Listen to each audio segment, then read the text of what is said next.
কি অবস্থা সবার?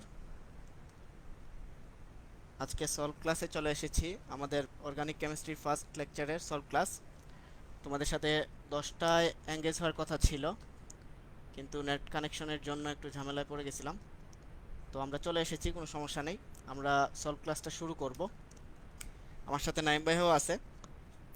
তো তোমরা আমার কথা শুনতে পাচ্ছ কিনা আর আমাকে দেখতে পাচ্ছ কিনা, স্পষ্ট আছে আছে কিনা একটু কনফার্ম করে দাও। ইয়েস করে দাও, ওয়াই লিখে দাও যে সব কিছু ক্লিয়ার আছে। সব কিছু ক্লিয়ার আছে কিনা আমাকে একটু জানাই দাও ভাইয়া। অপটিমিস্টিক জয়ী, আসসালামু আলাইকুম। ওয়ালাইকুম আসসালাম।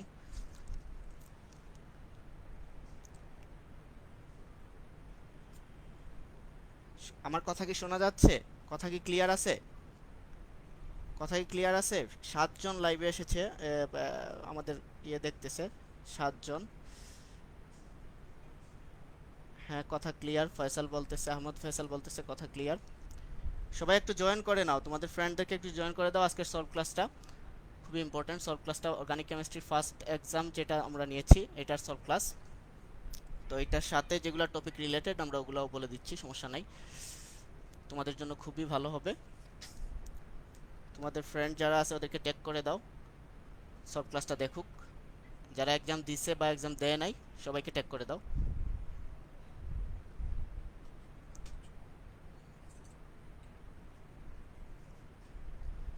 আচ্ছা, তাহমিনা অর্ণা এসেছে। তাহমিনা অর্ণা বলতেছে জি ভাইয়া, অল ইজ ওকে।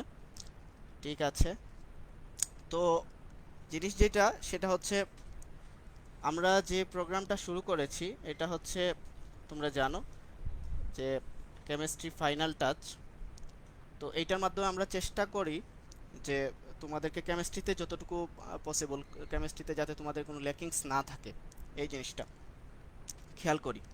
তো সবার একটা টার্গেট থাকে যে আমি ঢাকা ভার্সিটিতে ভর্তি হব, আমি বুটেক্সে ভর্তি হব, আমি জাহাঙ্গীরনগর ইউনিভার্সিটিতে ভর্তি হব। এই বেসিসে সবাই কিন্তু আমরা পড়াশোনা করি। তো পরীক্ষার যে আমরা যে এক্সামটা নিছি ওই ইয়েতে আমরা দেখলাম যে খুব বেশি যে আহামরি মার্কস সবাই পাইছে তা না। এভারেজ দেখলাম 6, 7, 8, 9 এরকম এরকম মার্কস ছিল এভারেজে। দুই একজন পাইছে 13, 14, 17 পাইছে। হাইয়েস্ট মার্কস 17 উঠছে। তো তোমাদেরকে আরও ভালো করতে হবে। তোমাদের পড়াশোনায় অনেক অনেক ল্যাকিংস আছে। যারা 8, 9 পাইছো, আমাদের পাস মার্কস ছিল, কাট মার্কস ছিল 13 ছিল। 13-এর কম যারা পাইছো তোমাদেরকে প্রচুর পড়াশোনা করতে হবে। বেশি যারা পাইছো অবশ্যই তো পড়াশোনা করতে হবে, পড়াশোনার কোনো বিকল্প নাই। এই টাইমটাতে অন্তত পড়াশোনার কোনো বিকল্প নাই।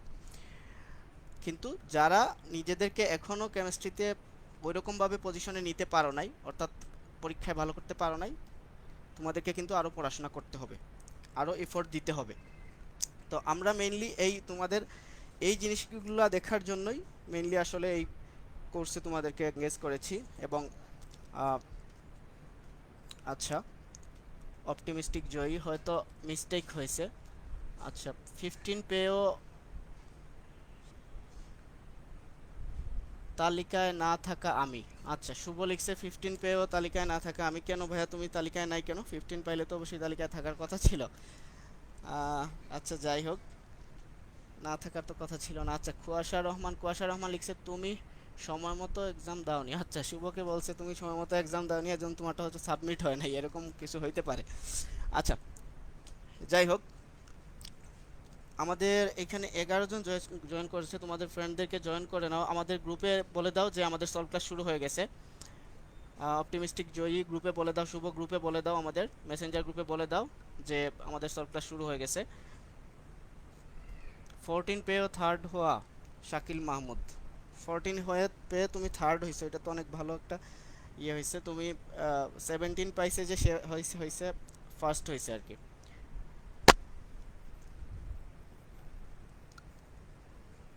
আচ্ছা, আমি ফার্স্ট দুইটা কথা দিয়ে শুরু করব। সেটা হচ্ছে আহ, আমাদের টার্গেট ঢাকা ভার্সিটি, বুটেক্স, জাহাঙ্গীরনগর, জগন্নাথ, কৃষি ভার্সিটি, এগুলো বিভিন্ন ভার্সিটি আমাদের টার্গেট। এখন কথা হচ্ছে, এইখানে আমাদের লাইভে আজকে অনেকেই থাকবে যারা হচ্ছে ঢাকা ভার্সিটি বুটেক্সে পরীক্ষা দিতে পারবে না। যারা ঢাকা ভার্সিটি বুটেক্সে পরীক্ষা দিতে পারবে না এরকম অনেকেই লাইভে থাকবে, অনেকেই লাইভে থাকবে।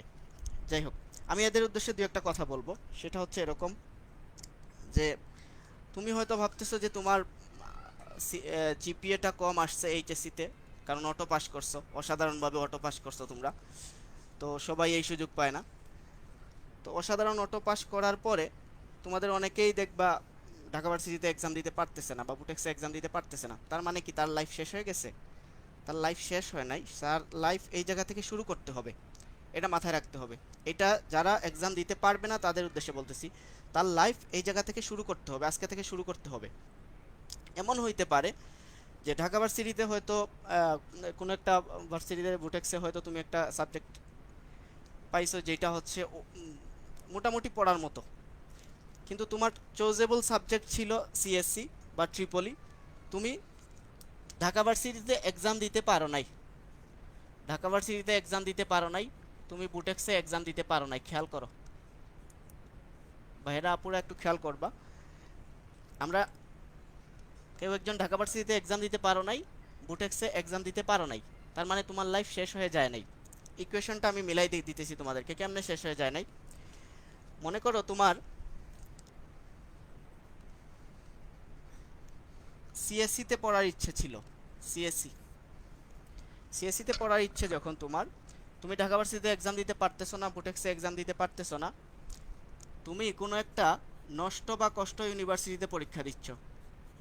এই জায়গায় তুমি পরীক্ষা দিতে পারো Noakhali science and technology university, নষ্ট বা কষ্ট ইউনিভার্সিটি মনে করো, এরকম কোনো একটা ইউনিভার্সিটিতে তুমি কি করতেছো, এক্সাম দিতেছো।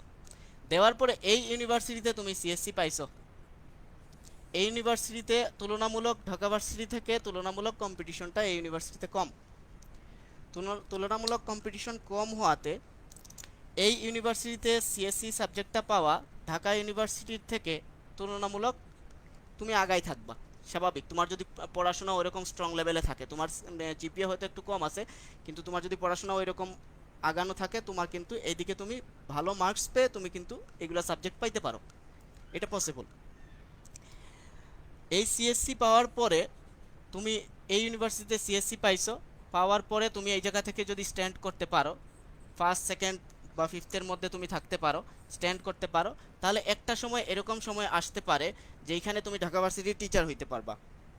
এরকম একটা সময় আসতে পারে, হইতে পারে তুমি বুয়েটের টিচার হইতে পারবা, এরকম একটা সময় আসতে পারে যদি তোমার পজিশনটা ভালো থাকে, ভালোর দিকে থাকে। হয়তো ফার্স্টের দিকে তুমি এই নোয়াখালী টেক্সটাইল ইউনিভার্সিটিতে, নোয়াখালী সায়েন্স অ্যান্ড টেকনোলজি ইউনিভার্সিটিতে তুমি হয়তো টিচার হিসেবে জয়েন করবা ফার্স্টের দিকে, পাশ করার পরে যদি তোমার জিপিএ ভালো, সিজিপিএ ভালো থাকে। তারপরে তুমি হয়তো বুয়েটে বা ঢাকা ভার্সিটিতে ট্রাই করবা টিচার হওয়ার, তোমার একটা এক্সপিরিয়েন্স আছে।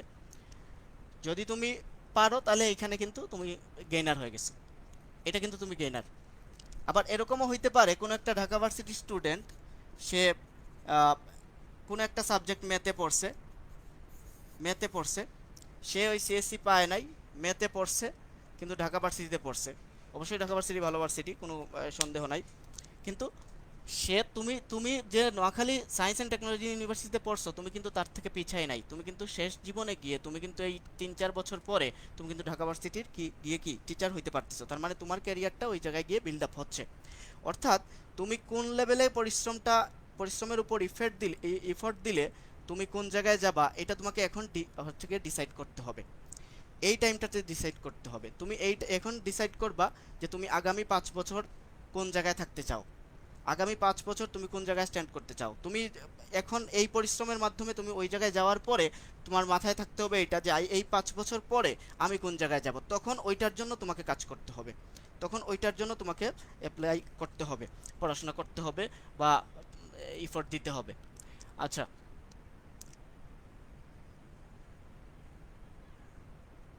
আচ্ছা, কুয়াশা রহমান লিখছে ভাইয়া বুটেক্সে মাত্র 9K নিবে, এক্সামে তো দিতে পারবো না, এক্সামই তো দিতে পারবো না। আচ্ছা, এটাই বললাম, যারা এক্সাম দিতে পারবে না বিভিন্ন ভার্সিটিতে, ঢাকা ভার্সিটি বুটেক্সে যারা এক্সাম দিতে পারবে না, তার মানে তাদের হতাশ হওয়ার কিছু নাই, তাদের জীবন শেষ হয়ে যায় নাই, তাদের জীবন এই জায়গা থেকে শুরু করতে হবে।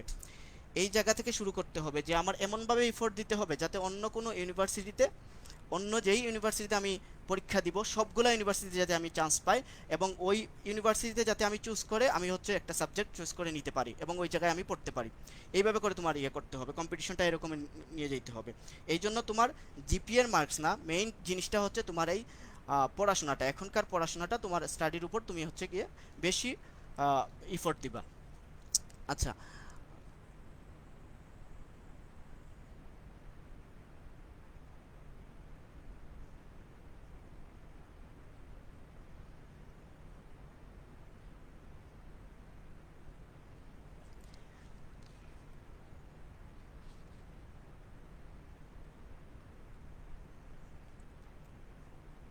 যাই হোক, তোমরা তোমাদেরকে ফ্রেন্ডদেরকে শেয়ার করে দাও, ফ্রেন্ডদেরকে চেক করে দাও। এখন পর্যন্ত 14 জন জয়েন করেছে, তোমরা তোমাদের ফ্রেন্ডদেরকে চেক করে দাও।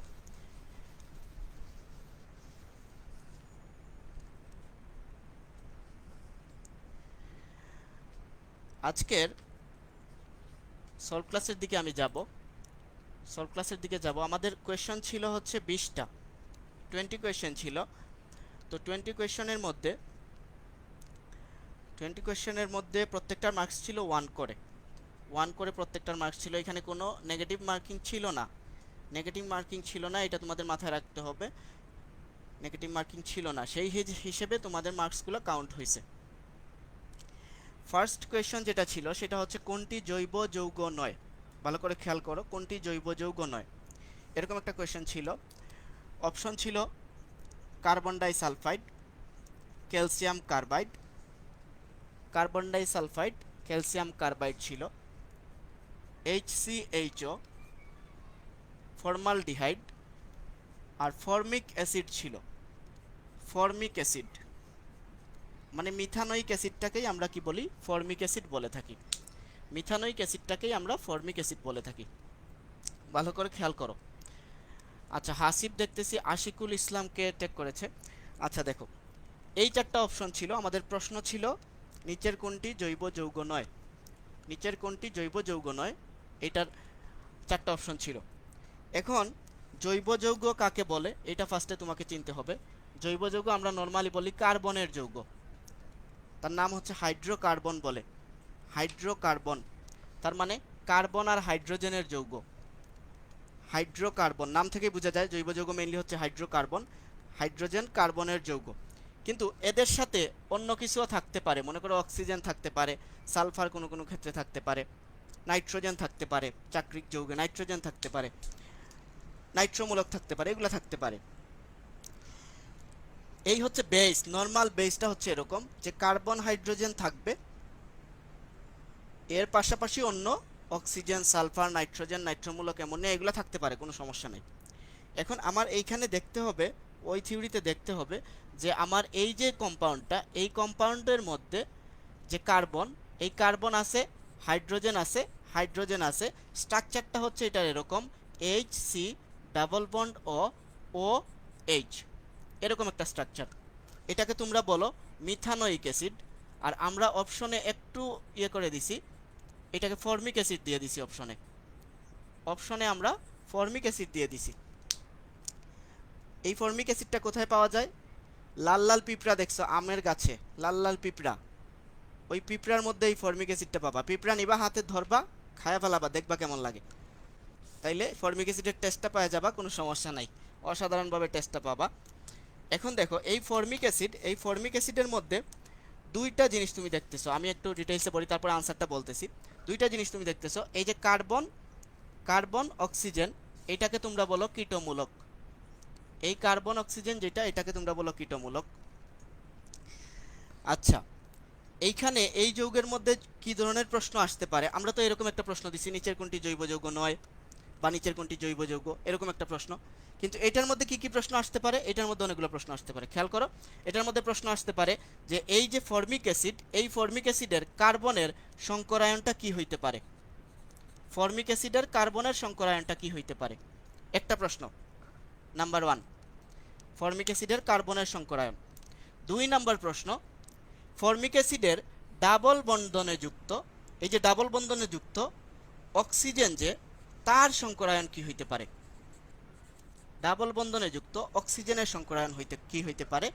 3 নম্বর প্রশ্ন হইতে পারে এরকম যে ফর্মিক অ্যাসিডে সিঙ্গেল বন্ধনে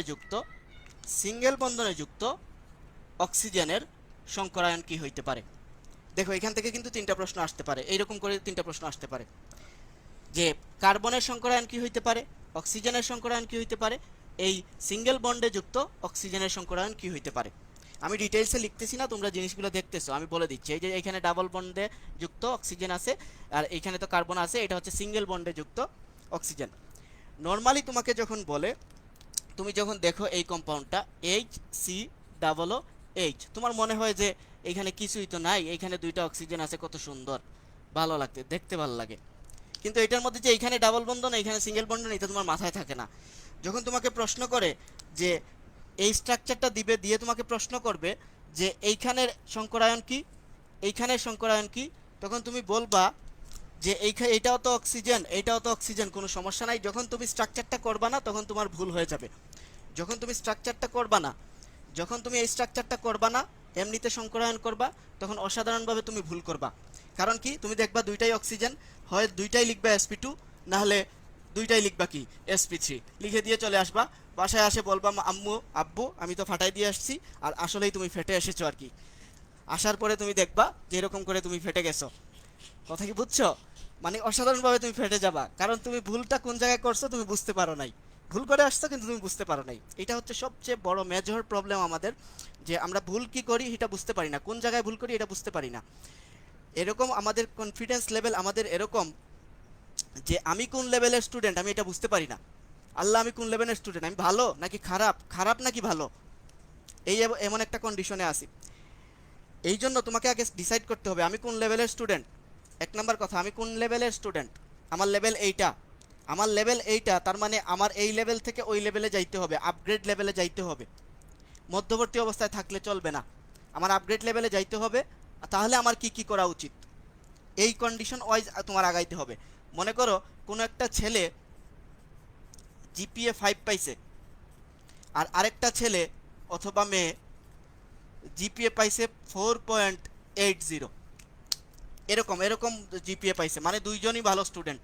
আমি এদেরকে খারাপ স্টুডেন্ট বলতে পারতেছি না, দুইজনই ভালো স্টুডেন্ট, দুইজনই ভালো স্টুডেন্ট।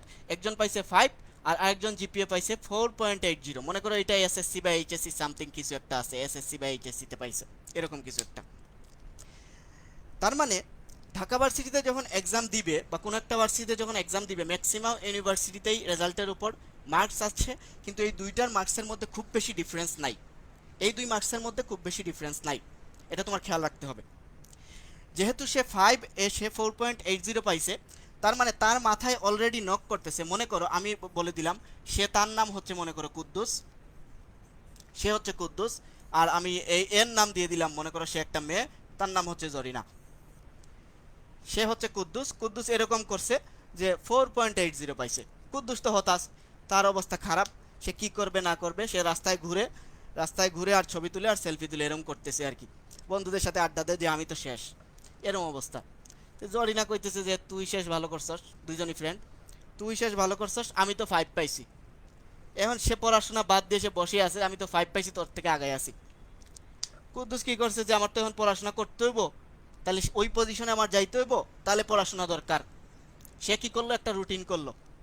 সে রুটিন করলে প্রতিদিন 6টার সময় ওঠা শুরু করলো, সকাল 6টার সময় ওঠা শুরু করলো প্রতিদিন, এবং 6টা থেকে পড়া শুরু করলো।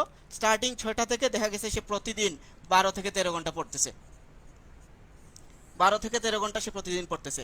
আর জরিনা নিজের লেভেলটা বুঝতে পারে নাই, আসলে সে তো 5 পেয়ে গেছে, সে নিজের লেভেলটা বুঝতে পারে নাই। সে নিজের লেভেলটা বুঝতে না পেরে সে কি করলো, সেও পড়াশোনা করতেছে, সে 5 থেকে 6 ঘন্টা পড়াশোনা করতেছে।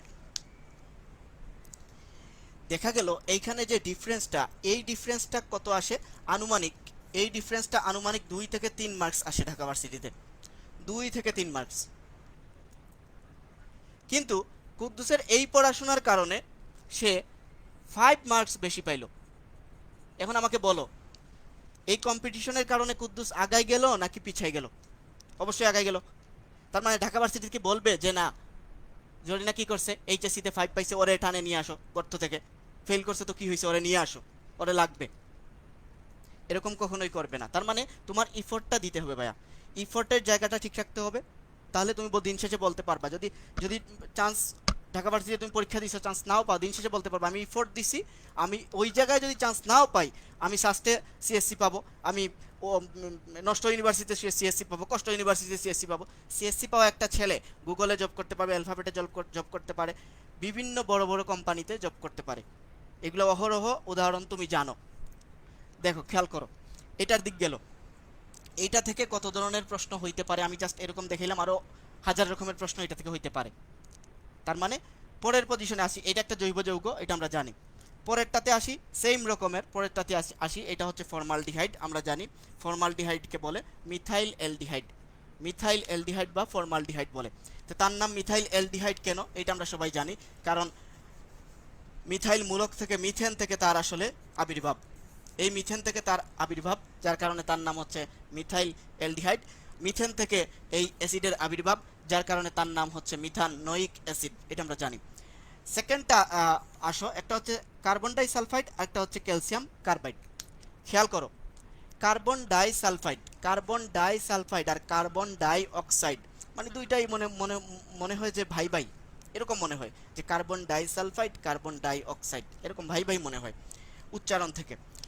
এটাতে আসি, এটাতে যদি আসি তাহলে আমি খেয়াল করতে পারবো যে ক্যালসিয়াম হচ্ছে এই জায়গায় আছে, আর কার্বনের মধ্যে ট্রিপল বন্ড আছে, এরকম করে ট্রিপল বন্ড আছে, আর এই ক্যালসিয়ামটা এরকম করে বন্ড করে বসে আছে।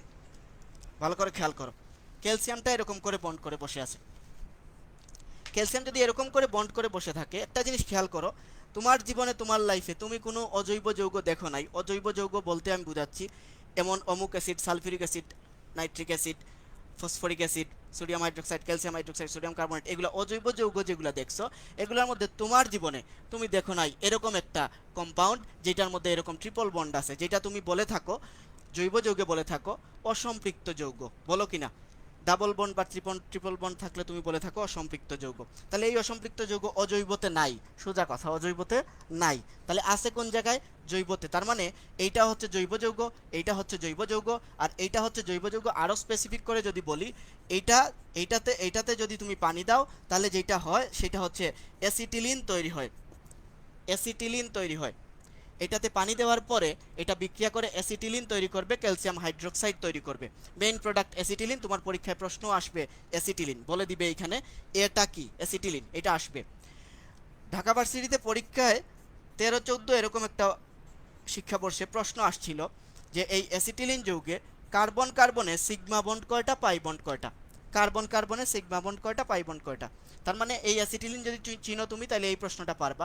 দুই ধরনের প্রশ্ন এই জায়গা থেকে হইতে পারে, একটা হচ্ছে কার্বন কার্বনে সিগমা বন্ড কয়টা, পাই বন্ড কয়টা, আরেকটা বলতে পারে ওই যৌগে সিগমা বন্ড কয়টা আর পাই বন্ড কয়টা, ওই যৌগে। তাহলে দুই ধরনের প্রশ্ন, একটা হচ্ছে কার্বন কার্বনে সিগমা বন্ড কয়টা, পাই বন্ড কয়টা, আর একটা হচ্ছে যৌগে সিগমা বন্ড কয়টা, পাই বন্ড কয়টা। কার্বন কার্বনে যখন বলবে তখন তুমি সবকিছু মুছে দিবা, সবকিছু মুছে দিবা, শুধু কার্বন কার্বন রাখবা, হাইড্রোজেন বাদ দিয়ে দিবা।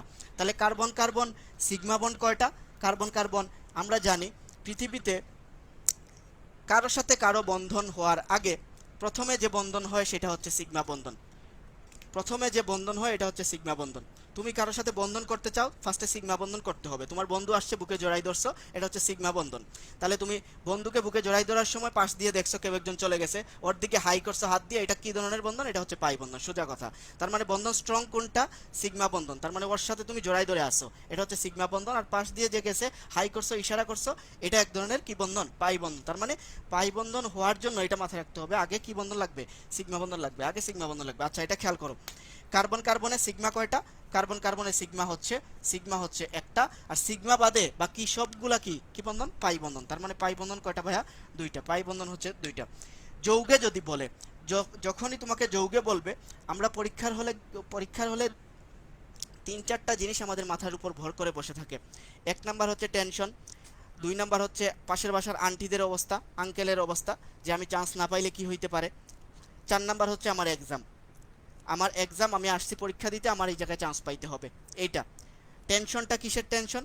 যদি চান্স না পাই, এটা টেনশন। আঙ্কেল আন্টিদের কি টেনশন? যে আমার কাজিন যদি চান্স পাওয়া যায়, আমি না পাই, তখন কি হইতে পারে। তাহলে তো আর আমার বাসায় থাকার কোনো কন্ডিশন নাই, বাসায় থাকার কোনো কন্ডিশন থাকবে না, তখন তোমাকে আঙ্কেল আন্টিদের অত্যাচারে তোমার বাসা ছেড়ে চলে যাইতে হবে। এই কন্ডিশনে পড়তে হয় মাঝে মধ্যেই আমাদেরকে, যার কারণে আঙ্কেল আন্টি থেকে সাবধান থাকতে হবে, পাশের বাসার আন্টি থেকে সাবধান থাকতে হবে। এখন দেখো ভাইয়া, এখন খেয়াল করো, তোমার কার্বন কার্বন প্রশ্ন আসছে, আমি কার্বন কার্বনের প্রশ্নটা দিয়ে দিছি। তোমার মাথার এত টেনশন থাকার পরে তুমি প্রশ্নের আনসারটা ভুল করো, কেন করো?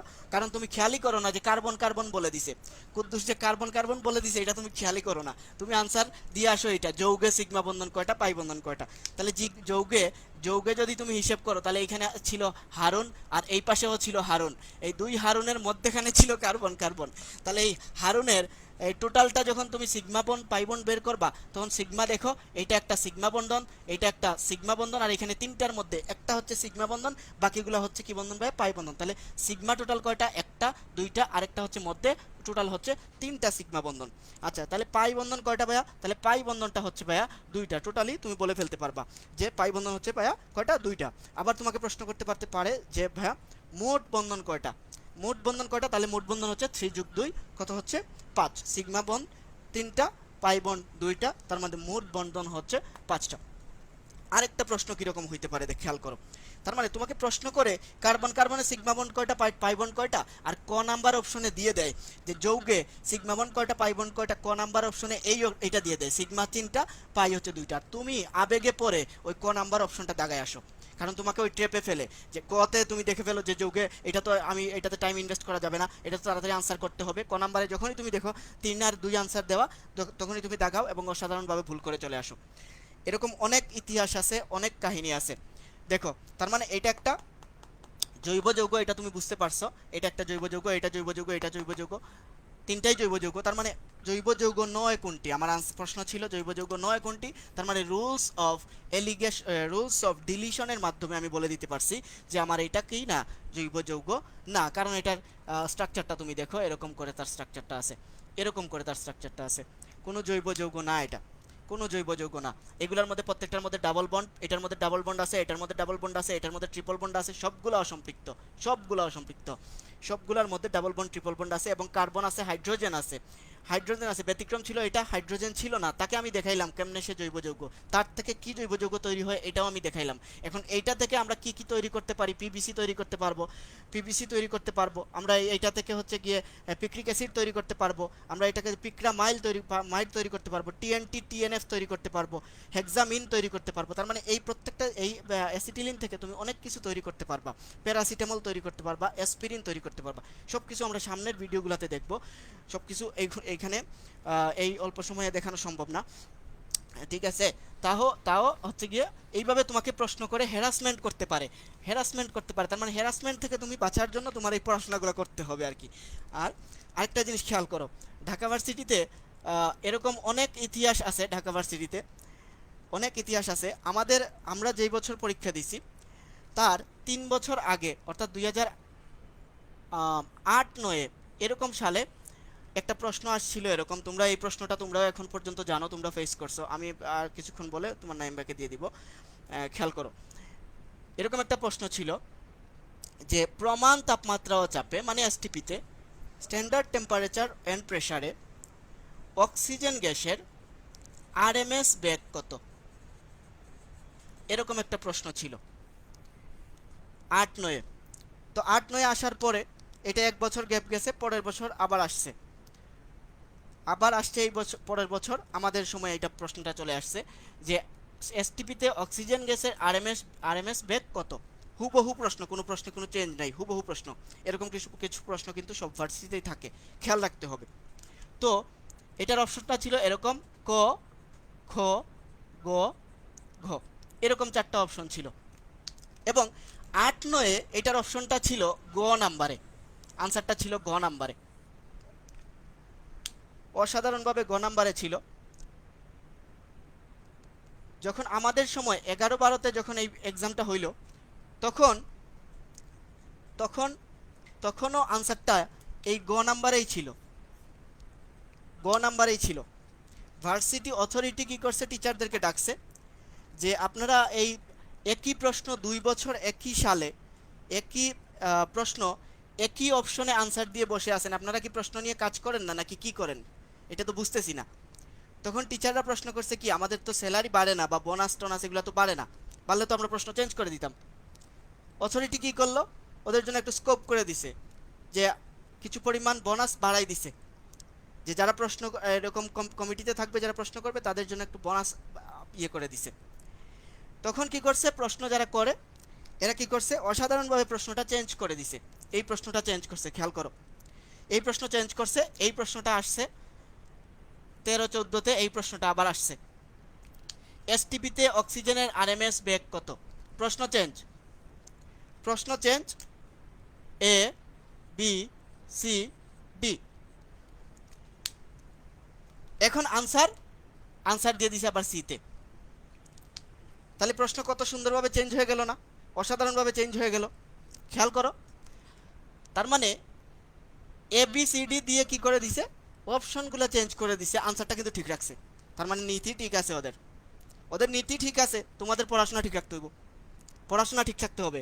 কারণ হুবহু জিনিস তিনবার দিছে, তিনবার আনসার একই জায়গায়, তার মানে তোমার প্রিভিয়াস ইয়ারের প্রশ্নগুলো পড়তে হবে। এমন অনেক প্রশ্ন পাবা ভাইয়া, যেগুলাতে দেখবা টিচাররা প্রশ্ন বানায় নাই, হুবহু প্রশ্ন দিয়ে দিয়েছে, কিন্তু এইভাবে চেঞ্জ করে দিছে। ক খ ছিল এ বি দিয়ে দিছে, ক খ ছিল 1-2 দিয়ে দিছে। এই যে এসটিপিতে অক্সিজেনের দিয়ে দিছে, অক্সিজেনের এসটিপিতে আরএমএস কত, আরএমএস এর জায়গায় দিয়ে দিছে রুট মিন স্কয়ার কত, বর্গমূল গড় বর্গবেগ কত। হার্ট অ্যাটাক করা যাবে না, ওই জায়গায় কিন্তু আনসার করে দিয়ে আসতে হবে। আনসার কি, সি। আনসার আসলেই সুমন ভাইয়ের নাম বলে সি নাম্বার দাগাই দিয়ে আসবা, কোনো কাহিনী নাই। Dhaka varsity, answer C. ভালো থাকো। নাইম ভাই একটু কথা বলবে এখন, নাইম ভাই এগুলো একটু নিয়ে আলোচনা করবে। সবাই ভালো থাকো, সুস্থ থাকো, সামনের লেকচারে আমি আসছি, ভালো থাকো।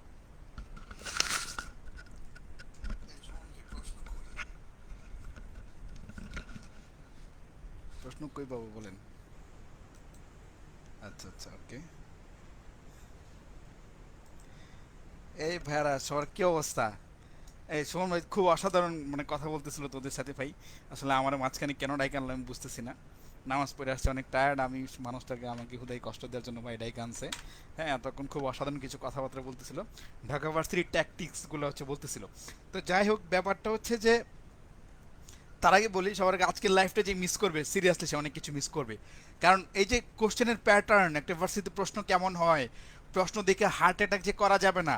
হার্ট অ্যাটাক তো না, আসলে ওই এটাকে কি বলে, একটা স্ট্রোক বলে, সান স্ট্রোক করে আর কি, পোলাবান স্ট্রোকগুলা করে। সো এই জন্য লাইফটা যেন তোদের বন্ধু বান্ধব যাদেরকে তোরা ভালোবাসিস, তোরা পছন্দ করিস, হ্যাঁ তারাও, তাদেরকেও যদি তোরা ওই যে একটা মাঝখানে একটা অ্যাড দেখতাম যে বাট আমি জান্নাতে একা থাকতে চাই না, জান্নাতে আমি আমি তোর সঙ্গে থাকতে চাই, যাবি না মানে নামাজে, তোর টাইনা নামাজে নিয়ে যাব। তো যদি একই ভার্সিটিতে সবাই পড়তে চাস, ভালো কিছু করতে চাস, তাহলে বন্ধুদেরকে ব্যাপারটা একটু শেয়ার করে জানায় দে। আর মানে সবচেয়ে খারাপ ব্যাপার হচ্ছে যে আমি 10টা বাজে কেন লাইফটা দিছি, এটার কারণ হচ্ছে যে 10টার পর মোটামুটি আমরা ফ্রি, নামাজ কালাম শেষে, তারপর হচ্ছে সারাদিন রোজা টোজা শেষে খাওয়া দাওয়া করে মোটামুটি একটা রেস্ট আওয়ার আমার কাছে মনে হয় 10টা পরে শুয়া। কারণ আজকে লাইভ ক্লাস থেকে এটা খাতা কলমে করতে হবে, যারা খাতা কলমে, দ্যাটস ভেরি গুড, কোনো প্রবলেম নাই। বাট শুয়ে একদম মনে করে যে হেলান দিয়া দুনিয়া ছেড়ে চলে যাবে একটা মধ্যবর্তী স্থানে, যেখানে সুমন ভাই, নাইম ভাই তাদের নিজস্ব গ্রহে তোদেরকে কিছু পড়াবে। হ্যাঁ, কিন্তু তোরা তাই না, এই মাত্র 16 জন, 20 জন, 50 মানে 25 জন পোলাপান। হুম। তো এখন যে ব্যাপারটা যেটা হচ্ছে যে এটা আসলে সবাইকে মানে আমাদের এটলিস্ট গ্রুপে যারা আছে তাদের সবাইকে একটু নক দিয়ে জানিয়ে দে যে একটা লাইফ চলতেছে, এবং আজকে লাইফটা খুবই ইম্পর্টেন্ট। নট অনলি হচ্ছে solve class, but also solve class of your life, of মানে অফ ইউর হচ্ছে অ্যাডমিশন লাইফ, মানে পুরো অ্যাডমিশন লাইফের ব্যাপার নিয়ে কথাবার্তা টুকটাক বলার ট্রাই করব। তো যাই হোক, শোন ভাই, প্রশ্ন কি সলভ কি কোনোটা হইছে? মানে প্রথমটা করছিলেন মনে না? আচ্ছা, আমি তো আপনার ইয়ে মুছে দিলাম, একটা মুছে দিলাম।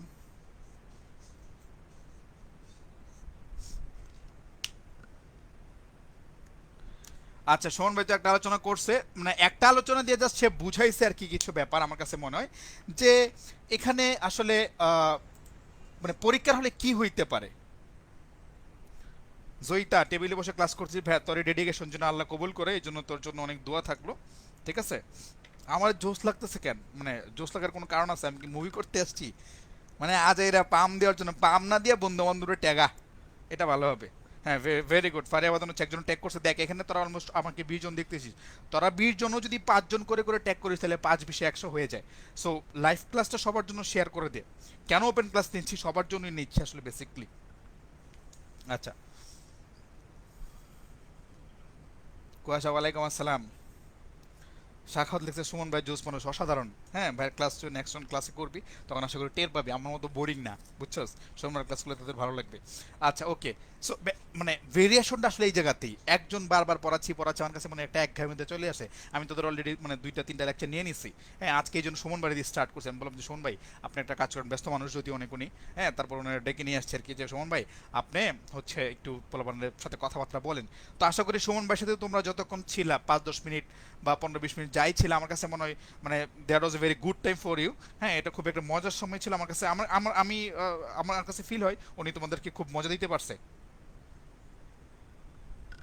ভাইয়ের লজ্জা পাচ্ছে না, ভাই ফেটে যাচ্ছে, ভাইয়ের ভুঁড়ি অনেক বড় হয়ে যাচ্ছে। ঠিক আছে আচ্ছা, কই জানি কোশ্চেন ছিল। আচ্ছা আমি কোশ্চেনে যাই এবার, আস্তে আস্তে কোশ্চেনে যাব, কথা বলবো। ওকে, সেকেন্ড কোশ্চেন ছিল নিচের কোন কার্যকরী মূলকের সক্রিয়তা বেশি। যেহেতু কোশ্চেন সেট একটাই ছিল, হ্যাঁ সো আমি আর কোশ্চেনগুলো লিখবো না, আমি অপশনগুলো লিখে লিখে তোদেরকে দিব। ঠিক আছে, নিচের কোন কার্যকরী মূলকের সক্রিয়তা সবচেয়ে বেশি। অপশন এতে ছিল এসএইচ। এসএইচ জানি কি বলে ভাইয়া, এসএইচ এভাবে লিখছে কেন? আচ্ছা এইভাবে লেখা যাবে, হ্যাঁ ওকে। তারপর বি নাম্বারে হচ্ছে আছে আহ, এটা কি কার্বনিল মূলক। সি নাম্বারে হচ্ছে সায়ানাইড। আর ডি নাম্বারে হচ্ছে আর কি দেওয়া আছে, সিএইচও, অ্যালডিহাইড মূলক। তো এগুলা খুবই একদম বেসিক কথাবার্তা। তবে কেন দিছি ভাই জানিস, মানে এইটা এটা কেন দিছি, এটা দেওয়ার কারণ হচ্ছে এটা কিন্তু বিগত বছরেরই একটা প্রশ্ন। এখানে মোটামুটি ম্যাক্সিমাম প্রশ্ন বিগত বছর, আমাদের কিছু মডিফিকেশন আছে আর কি। হ্যাঁ আমি নিজে ভুলে গেছি আসলে কোনটারে কি বলে, জাস্ট দেখা মনে পড়লো এসএস মানে হচ্ছে থায়োল। পাশ থেকে সুমন ভাই আমার বইলা দিছে যদিও। যাই হোক, সি ডাবল বন্ড ও, নামাজ পড়ে আসছি মাথা হ্যাং হয়ে গেছে, কি করতেছি জানি না। হ্যাঁ সায়ানাইড মূলক সিএইচ মূলক কোনটা, কোনটা অ্যান্সার কোনটা ছিল শুনবে, সায়ানাইড না? সায়ানাইড হওয়ার কথা। আচ্ছা এখানে অ্যান্সার সায়ানাইড, এটা সবাই জানি। ওই যে সক্রিয়তার ক্রম সবার আগে ছিল -COOH, তারপর হচ্ছে আরো কি কি জানি থাকে, তারপর থাকবে সায়ানাইড, এভাবে আস্তে আস্তে তারপর হচ্ছে ওই যে আমাদের সিএইচও, তারপর হচ্ছে সিও, এরকম একটা আমাদের ইয়ে ছিল না কার্যকরী মূলকের প্রায়োরিটি, আমি তোদেরকে পড়াইছিলাম এবং তোদের বইয়ে কিন্তু এটা আছে।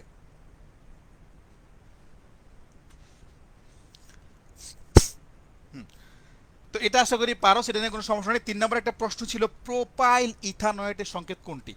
হ্যাঁ আমি অপশনগুলো আবার লিখে দিচ্ছি, যে প্রোপাইল ইথানয়েটের সংকেত কোনটা। C, D.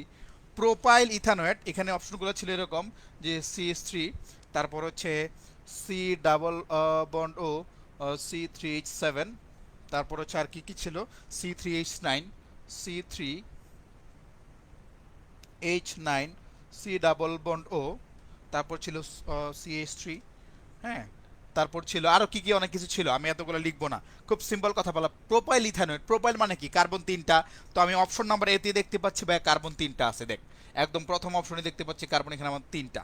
ঠিক আছে, আর এই অংশটাকে আমরা ইথানয়েট অংশ বলি। কেন ইথানয়েট বলি, কারণ 2টা কার্বন আছে।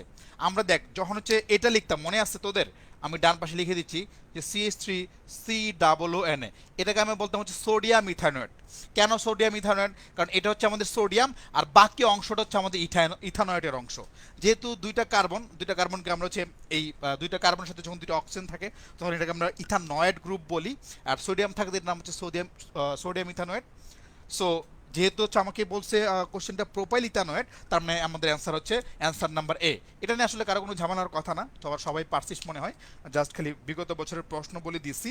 হ্যাঁ আর প্রথম কোশ্চেন, তো প্রথম কোশ্চেনের জন্য আমি আর ব্যাপারটাকে নিয়ে পেঁচাই নেই খুব বেশি একটা, মোটামুটি একটা অ্যাভারেজ প্রশ্ন দিছি। তবে এমন একটা প্রশ্ন দেই নাই যেগুলো হচ্ছে ভার্সিটি ভর্তি পরীক্ষায় আসে নাই। সুমন ভাই তোদের সাথে যে ব্যাপারটা নিয়ে হচ্ছে কথা বলতেছিল, আমার কাছে মনে হয় যে মেইন ব্যাপার যেটা, সেটা হচ্ছে একটা প্রশ্ন দেখে, দেখ প্রশ্ন সলভ 2টা ছেলেই পারে, কিন্তু 2টা ছেলে চান্স পায় না, একটা ছেলে চান্স পায়। কারণ কি, কারণ একটা ছেলে প্রশ্ন সলভ করার পর বা প্রশ্ন দেখার পর এটার অ্যানালাইসিসটা সে জানে, সে বোঝার চেষ্টা করে। একটা প্রশ্ন আমি দেখলাম, এই প্রশ্ন দেখার পর এটাতে আসলে কি কি হইতে পারে প্রশ্ন, সববার কি এক্স্যাক্টলি একই প্রশ্ন হবে, সেম প্রশ্নটাই বারবার ঢাকা ভার্সিটিতে দিবে না, এই একই প্রশ্ন থেকে আর কি কি প্রশ্ন হইতে পারে এটা বোঝাটা খুব জরুরি। হুম। এই জন্য বিগত বছরের প্রশ্ন শুধু একদম গাধার মতো মুখস্থ না করে একটু দেখে দেখে বোঝার চেষ্টা করবি এখান থেকে আর কি কি প্রশ্ন হইতে পারে যেটা পরীক্ষায় আসতে পারে। কথা বলতে পারছি, এটা খুব ইম্পর্টেন্ট, এই জন্য অ্যানালাইসিসটা ভেরি ইম্পর্টেন্ট। আচ্ছা, ফারিয়া তারপর হচ্ছে শাকিল, তারা হচ্ছে কিছু কিছু মানুষকে হচ্ছে টেক করতেছে, বাকিরা একদম ঘুমাইতেছে। ঘুমা, অসুবিধা নেই ভাই, তোদের কাজ ঘুমানো, আমি জানি তোরা ঘুমাবি, অসুবিধা নেই। যাদের ভালো লাগে তারা হচ্ছে ব্যাপারগুলো দেখ। হুম। 4 নাম্বার ছিল একটা নামকরণ। নামকরণ এখানে ছিল হচ্ছে আমাদের বেনজিন সাহেব। হুম। এই বেনজিন সাহেব ছিল আমাদের, বেনজিনটা সুন্দর করে একটু আঁকি, ঠিক আছে। এই মাঝখানে হচ্ছে একটা গোল্লা ছিল, একই কথা হইলো। আহ, এখানে ছিল এরকম টাইপের একটা কিছু, এখানে একটা হাত খালি, এখানে একটা হাত খালি, এই ধরনের একটা সংকেত ছিল। এবং এটার কিছু হচ্ছে আমাদের অপশন দেওয়া আছে, এটার অপশন আমি দেওয়া দরকার নাই, ডিরেক্ট নামকরণটাই করে দিব। এটা কেন দিছি, কারণ এটা ঢাকা ভার্সিটির একটা প্রশ্ন, খুব সম্ভবত 15-16 সালে এটা ডিইউতে আসছে। হ্যাঁ, আমি একটু লিখে দিচ্ছি পাশে, ডিইউ 15-16 সালের একটা নেমিং এর প্রশ্ন ছিল। এটা দেখে ভয় পাওয়ার কিছু নাই, যদি এরকম এই ধরনের যৌগ আসে আমরা এগুলোর জন্য নামকরণ করতে পারি। তো এটা দেওয়ার মানে কি, এটা দেওয়ার মানে হচ্ছে প্রত্যেকটা এই যে এই ব্যাপারগুলো, এগুলো কিন্তু আমাদের কার্বন, রাইট, এগুলো কিন্তু আমাদের কার্বন প্রত্যেকটা। এটা একটা কার্বন, কার্বন, এখানে কার্বন আছে, এখানে কার্বন আছে, এখানে কার্বন আছে, এখানে কার্বন আছে, বাকি হাতগুলোতে হাইড্রোজেন থাকে, এগুলো আমরা জানি। তো সাধারণত যখন আমি এটার নামকরণ করব, আমি নাম্বারিংটা কোন পাশ থেকে করব। সো এটা এমনভাবেই দেওয়া হয়েছে, যেই পাশে তুই দেখবি যে তোর শাখা কোন দিক থেকে আসলে বেশি হয় গণনা করলে। আমি যদি এখান থেকে গণনা করি, দেখ এখানে একটা কার্বন আছে, এখানে আরেকটা কার্বন আছে, তার মানে এখানে কার্বন সংখ্যা আমি দুইটা পাচ্ছি শাখা হিসাবে। বাট এখানে একটা কার্বন, অর্থাৎ আমি যদি হাতটা তোদেরকে বলিয়ে দিই, এটা CH3, এটা CH3, ঠিক আছে, এখানে হচ্ছে CH2, এখানে হচ্ছে CH3। আমি জাস্ট লিখেই দিলাম, তোদের প্রশ্ন লেখা নাই, বাট আমি হচ্ছে লিখে দিছি। যদি আমি ভেঙে লিখি তাহলে ব্যাপারটা কেমন হবে। সো এখানে হচ্ছে বিভিন্ন হাতে বিভিন্নভাবে প্রশ্ন করতে পারে। যেহেতু আমি এখানে দেখতেছি যে এটা হচ্ছে আমার, এটার কি বলে, এদিকে শাখা বেশি পাওয়া যাচ্ছে এবং শাখাটা একটু বড় শাখা, এটাকে আমরা ইথাইল বলি, তাহলে নাম্বারিংটা আমার এই পাশ থেকে হবে। নাম্বারিংটা যদি আমি এই পাশ থেকে করি, তাহলে আমার এটার নাম্বার হচ্ছে 1, এটা হচ্ছে 2, এটা হচ্ছে 3, এটা 4, এটা 5, এটা 6, এভাবে নাম্বারিংটা হবে। তো এভাবে যদি নাম্বারিংটা, আমাদের নামকরণটা কী হবে, আশা করি ভাই তোরা সবাই জানিস। যে আমি যদি হচ্ছে মিথাইল এবং ইথাইলের মধ্যে লিখি, আমার 1 নম্বরে হচ্ছে আছে ইথাইল, রাইট, 1 নম্বরে হচ্ছে ইথাইল। আর হচ্ছে 3,4, এটাতে দুইটাতে আছে ডাইমিথাইল, মানে দুইটা মিথাইল, মানে আমরা হচ্ছে এটাকে ডাইমিথাইল বলি। হুম। তাহলে এটা যদি নামকরণ করি, ইথাইল আগে আসবে যথারীতি, তাহলে 1 ইথাইল, রাইট, 1 ইথাইল। তারপর হচ্ছে 3,4 ডাই, এটার কি বলবো আমরা, মিথাইল। আর সবার শেষে বড় এই যৌগটার নাম কি, বেনজিন। জাস্ট বেনজিন লিখে দিবি, দ্যাটস ইট।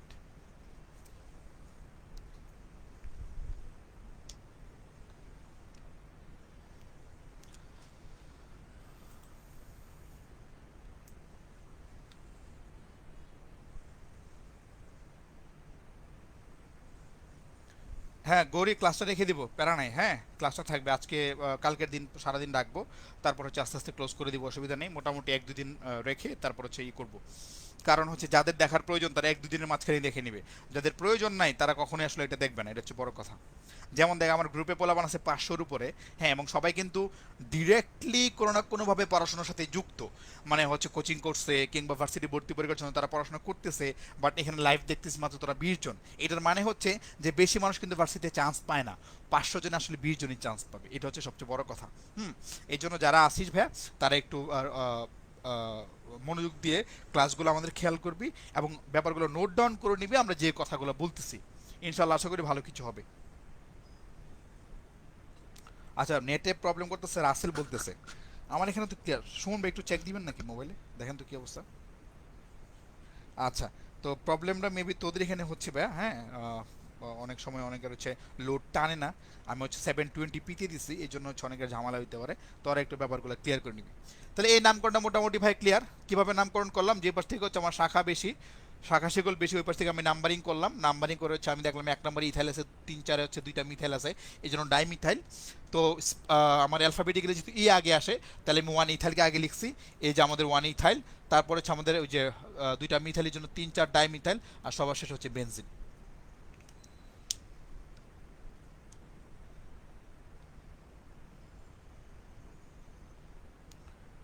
আমার নেট প্রবলেম হওয়ার কথা না। হ্যাঁ,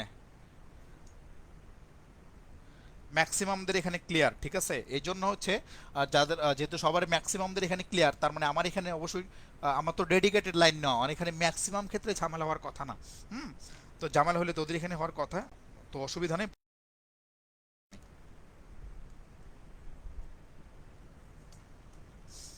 আচ্ছা, আজকে শরীফুল ইসলাম কই ছিলা? ওকে, আরেকটা নেমিং ছিল আমাদের, আমি প্রশ্নটা দেখতেছি, সেটা হচ্ছে CH3, তারপর হচ্ছে CH, তারপর হচ্ছে, এই সুমন ভাই, এখানে হাইস্ট কত হচ্ছে মার্কস? 17? ওরে বাপরে, ভালো মার্কস পাইছে তো। কে পাইছে 17? Ruthie, good. আচ্ছা, আজকে মনে হয় রুথি আমাদের ক্লাসে ছিল না। রুথি কি ক্লাসে ছিল আজকে? আমি রুথিরে দেখি নাই। রুথি কি এখানে আছে? শরীফুল ইসলাম, হ্যাঁ রুথি, তুমি তোমায় আমি পাইছি ভাই। আপনার নেট প্রবলেম হচ্ছে কি, ক্লিয়ার দেখা যাচ্ছে না? না, রুথি আমাদের নেট ঠিক আছে ভাই, তোর নেটটা একটু চেক করে দেখ ভাই, ঠিক আছে কিনা।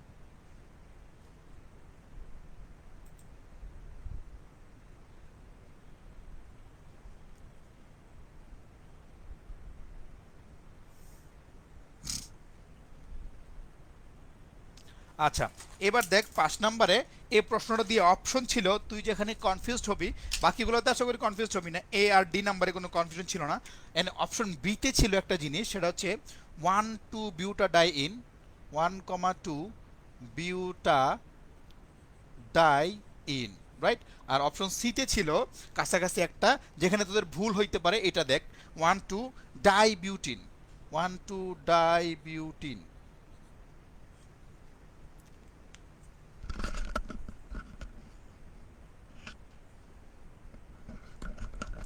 এখন ব্যাপারটা হচ্ছে, পরীক্ষায় যখন 30টা কোশ্চেন ভাই তুই অ্যান্সার করবি, 30টা কোশ্চেন ভাই তুই যখন পরীক্ষা অ্যান্সার করবি, তখন কিন্তু এখানে তোর 3 থেকে 4টা 5টা প্রশ্ন এরকম থাকবে যেখানে অপশনগুলো খুবই ক্লোজ থাকবে। সো এখানে ভাইয়া খুবই মানে টু বি ভেরি কেয়ারফুল, এটা একদম মারাত্মক, মানে তোকে মানে শিওর হয়ে দাগাইতে হবে। সো এই যে অপশনটা আছে, এটা কিন্তু মানে ম্যাক্সিমাম ক্ষেত্রে ভুল হওয়ার একটা চান্স আছে। এই জন্য আমরা অপশনটা এইভাবে ক্রিয়েট করে দিয়েছি। একটা হচ্ছে 1 2 বিউটা ডাই ইন, আর হচ্ছে 1 2 ডাই বিউটিন। দুইটার মধ্যে কিন্তু বিস্তর পার্থক্য বিদ্যমান, বাট দেখে কিন্তু প্রায় কাছাকাছি মনে হচ্ছে। সো এই ভুলটা যেন না হয়, এই জন্য এই প্রশ্নটা দেওয়া। যেহেতু এটা দুইটা ইনের যৌগ, হ্যাঁ, আমরা নর্মালি কি করি, আমরা হচ্ছে যে পাশ থেকে কার্যকরী মূলক আগে সে পাশ থেকে নাম্বারিং করি, তাই না? তাহলে দেখ, নাম্বারিংটা করলে আমি যদি নাম্বারিং করি, 1 নম্বরে একটা অ্যালকিন, 2 নাম্বার, 3 নাম্বার, আর হচ্ছে 4 নাম্বার। তাহলে যদি একটা অ্যালকিনের যৌগ, এটা তো বিউটিন হবে, এটা বুঝি। বিউটিন যে হবে, এই বিউটিনটা কয়টা ইনের বিউটিন? এই যে 1 নাম্বার এবং 2 নাম্বারে দুইটা ইন গ্রুপ আছে, এই দুইটা ইন গ্রুপের বিউটিন এটা। এই জন্য এটা নামটা হয়েছে 1 2 বিউটা ডাই ইন। কেন ডাই ইন?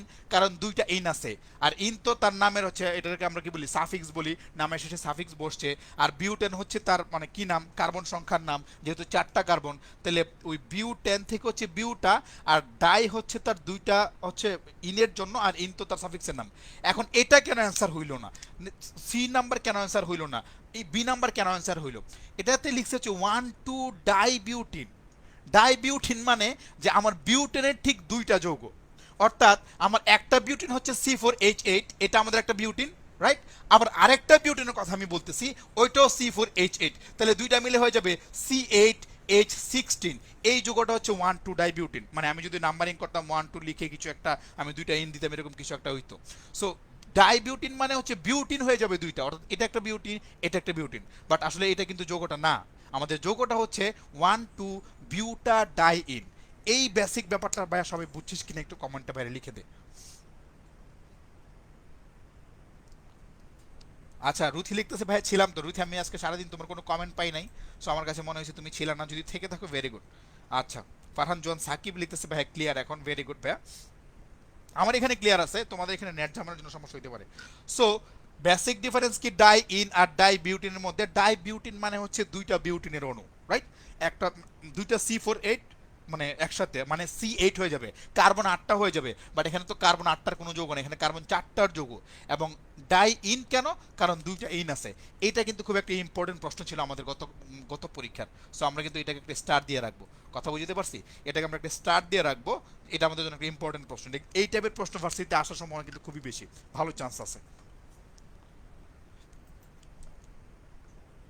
এরপর খুব সহজ একটা নামকরণ, নামকরণ দিয়ে কিছু প্রশ্ন দেওয়ার ট্রাই করছি বিগত বছরের, কারণ এই প্রশ্নগুলো মোটামুটি আসে। আশা করি এগুলো যদি তোরা পারিস ভাইয়া, তাহলে তোদের মানে ওই নামকরণ সম্পর্কিত আর ঝামেলাগুলো ইনশাল্লাহ থাকবে না আর কি। এখানে কি প্রশ্নটা ছিল, আচ্ছা খুবই মজার একটা প্রশ্ন। এখানে দেখ অপশনটা খুবই জোস, মানে অসাধারণ একটা অপশন ছিল। মিথাইল এখানে 4টা, সাথে হচ্ছে একটা কার্বন। এটার হচ্ছে আমি বলছিলাম এটার নাম কি, এবং অপশন নাম্বার এতে ছিল টেট্রা মিথাইল কার্বন। তো মোটামুটি আমাদের মতো যারা মুখস্থ স্টুডেন্ট, ট্যাট্রা মিথাইল কার্বন, সে চিন্তা করবো আচ্ছা ট্যাট্রা শব্দটা জানি কই পাইছিলাম, ট্যাট্রা শব্দটা তো পাইছিলাম মানে চারটা বললে কেমিস্ট্রিতে ট্যাট্রা বলে। এই চারের জন্য, এই চারের জন্য এই আমাদের বিজ্ঞানী সাহেব, যে বিজ্ঞানী এখানে ভুল করতো এটা সবার আগে দাগাইতো, সেখানে ট্যাট্রা চিন্তা করবে, পরে চিন্তা করবো আচ্ছা মিথাইল, তাহলে এই যে মিথাইল পেয়েছি তাহলে মিথাইল, আর কার্বন এই যে কার্বন পাইছি, একদম সুন্দর করে মনে কর ছাপ্পা লাগাই দিলি। কিন্তু এই ছাপ্পা তোকে একদম ওই যে সিংকু ভাই বলতেছিল না যে ভাইয়া ফাটাই দিয়ে আসছি, কিন্তু না ভাইয়া ফাটাই দিয়ে আসোস নাই, নিচে ফেটে আসছোস। সো এই অপশনগুলো কিন্তু খেয়াল রাখতে হবে। এই জন্য এই অপশনটা সবসময় একটু চিন্তা করে দাগাবি। একদম শুরুতেই কিন্তু তোকে একটা এমন অপশন দিবে দেখে মনে হবে এটা অ্যান্সার, বাট অ্যান্সার না হইতে পারে, না হওয়ার চান্সই আসলে বেশি থাকে। সবসময় যে হবে না এরকম না, বেশিরভাগ ক্ষেত্রেই হয়, আবার বেশিরভাগ ক্ষেত্রে নাও কিন্তু হয়। এই জন্য এই অপশনটা দাগানোর সময় অলওয়েজ তুই বাকি 4টা অপশন পড়ে নিবি, যে হ্যাঁ বাকি 4টা অপশনে আর কিছু আছে কিনা। যখন তোর কনফিউশন থাকবে, যখন তুই পারস তখন তো তুই পারস, বাট এ যখন দাগাবি অলওয়েজ এটা ভালো করে পড়বি, সাথে বাকি 3টা ভালো করে পড়বি। সো এখানে এটা তো আমাদের অপশন না, আমরা তো জানি এই এটা আমাদের অপশন না। হ্যাঁ, এটাকে ভাই কেটে দিছি। আমাদের অপশন ছিল কি জানি, অপশন লাস্টে ডি ছিল, টু টু। আচ্ছা নামকরণ আমরা করেই ফেলি, আমরা যদি একটু ভেঙে এটাকে লিখি, তার মানে কার্বন আছে, কার্বনের চারপাশে 4টা মিথাইল আছে, রাইট? এখানে একটা CH3, এখানে একটা CH3, এখানে একটা CH3, এখানে একটা CH3। নামকরণ ভাইয়া, তোকে নামকরণের আরেকটা কথা বলি, নামকরণ কিন্তু এইভাবে এই স্ট্রাকচারালি দিবে না, তোকে কিন্তু উপরে যেভাবে লিখা, অর্থাৎ আমাদের প্রশ্নে যেভাবে লিখা এইভাবেই দিবে। তোর কাজ অবশ্যই নামকরণ দেখার পর বেশি পণ্ডিতি না করে নামকরণটা কীভাবে লিখা, প্রথম কাজই হচ্ছে তুই সুন্দর মতো এটাকে স্ট্রাকচারালি লিখবি। স্ট্রাকচারালি লেখার একটা বড় কারণ হচ্ছে তুই বুঝে যাবি নামকরণটা কার যৌগ, কয়টা কার্বনের যৌগ, এবং কেমন নামকরণ হইতে পারে। এটা কিন্তু খুবই ইম্পর্টেন্ট। আচ্ছা, তাহলে এখানে যদি আমরা নামকরণ করি, যে কোনো দিকে নামকরণ যদি নাম্বারিং যদি আমি করি, এই পাশ থেকে হচ্ছে আমি নাম্বারিং করতে পারবো। তার মাঝখানে নাম্বারিংটা পরে করি, আগে আমরা হচ্ছে আমাদের লংগেস্ট চেইনটা খুঁজলাম। লংগেস্ট চেইনটা হচ্ছে আমাদের এটা 1 2 3, তারপর হচ্ছে আমি 1 নাম্বার 2 নাম্বার হচ্ছে 3 নাম্বার দিলাম, যে পাশ থেকে দিয়ে কোনো অসুবিধা নেই। মাঝখানে হচ্ছে আমাদের শিকলগুলো পড়তেছে, এবং 2 নাম্বারে 2টা যেহেতু মিথাইল আছে, তাহলে আমি লিখতে পারবো 2,2, যেহেতু 2টা মিথাইল তাহলে ডাইমিথাইল। আর কয় কার্বনের যৌগ, 1 2 3 3 কার্বনের যৌগ, তাহলে ডাইমিথাইল প্রোপেন। এটা তো অ্যান্সার আছে না? অ্যান্সার আমাদের অ্যান্সার হচ্ছে ডি ছিল অ্যান্সার, অপশন নাম্বার ডি তে ছিল অ্যান্সার 2,2 ডাইমিথাইল প্রোপেন।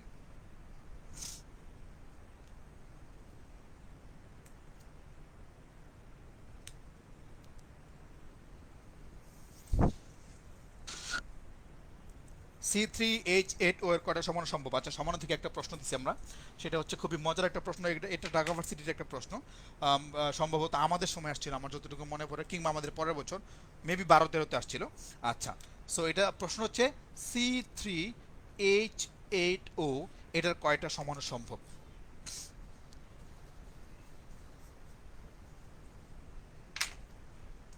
এটার কয়টা সমান সম্ভব? তো আমি কিন্তু তোদেরকে এই এই ধরনের যখন সংকেত দেখা যায় তাদের জন্য কিছু ফর্মুলা ক্লাসে লিখে দিছিলাম। দেখতো ভাইয়া এই সংখ্যাটা কি তার সাথে মিলে না?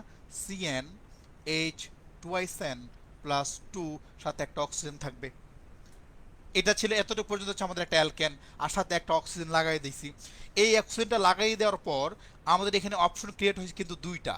আমরা জানি যে আমাদের অ্যালকেনের সাথে যদি কোনো অক্সিজেন থাকে তখন এখানে 2টা সমান সম্ভব, একটা হচ্ছে আমাদের অ্যালকোহল আর একটা হচ্ছে আমাদের ইথার সম্ভব।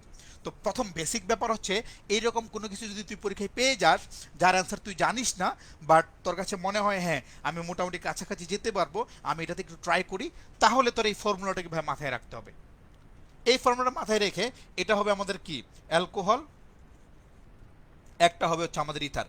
এখন প্রশ্ন হচ্ছে আমি জানি এই 2 ধরনের সমান সম্ভব, বাট এই 2 ধরনের সমানের মাঝখানে অ্যালকোহল কয়টা হইতে পারে, ইথার কয়টা হইতে পারে, এটা হচ্ছে আমার কাজ একে একে স্ট্রাকচারালি তাদেরকে লিখে লিখে দেখা। যদিও তোরা এখানে সবাই অ্যান্সার জানিস, অ্যান্সার কি হবে, তাহলে আমরা একটু দেখি অ্যালকোহল কারা কারা হইতে পারে। যেহেতু এখানে কার্বন 3টা, এখানে যেহেতু কার্বন 3টা, তাহলে অ্যালকোহল মানে অ্যালকোহল কি কি হইতে পারবে, আমি অ্যালকোহলগুলো এখানে আঁকাই। দেখ প্রথম অ্যালকোহলটা কি হবে, কার্বন 3টা, তো তাহলে লিখলাম একটা কার্বন, 2টা কার্বন, 3টা কার্বন, তিনটা কার্বনের এই হাতে একটা হাইড্রোক্সিল মূলক দিলাম, তাহলে এটা কিন্তু আমাদের একটা অ্যালকোহল হইল। অর্থাৎ আমি যদি নাম্বারিং করি আমাদের 1 নম্বরে আমরা একটা অ্যালকোহল পাইছি। আমি যদি এরপরে আরেকটা অ্যালকোহল রাখতে চাই তাহলে একটা কার্বন, দুইটা কার্বন, তিনটা কার্বন আমি তো এক হাতে দিছি 1 নম্বরে, আবার এই পাশে দিলে 1 নম্বরই হবে, তাহলে সেম হবে। তাহলে আমার কাজ হচ্ছে এবার 2 নম্বরে দিই।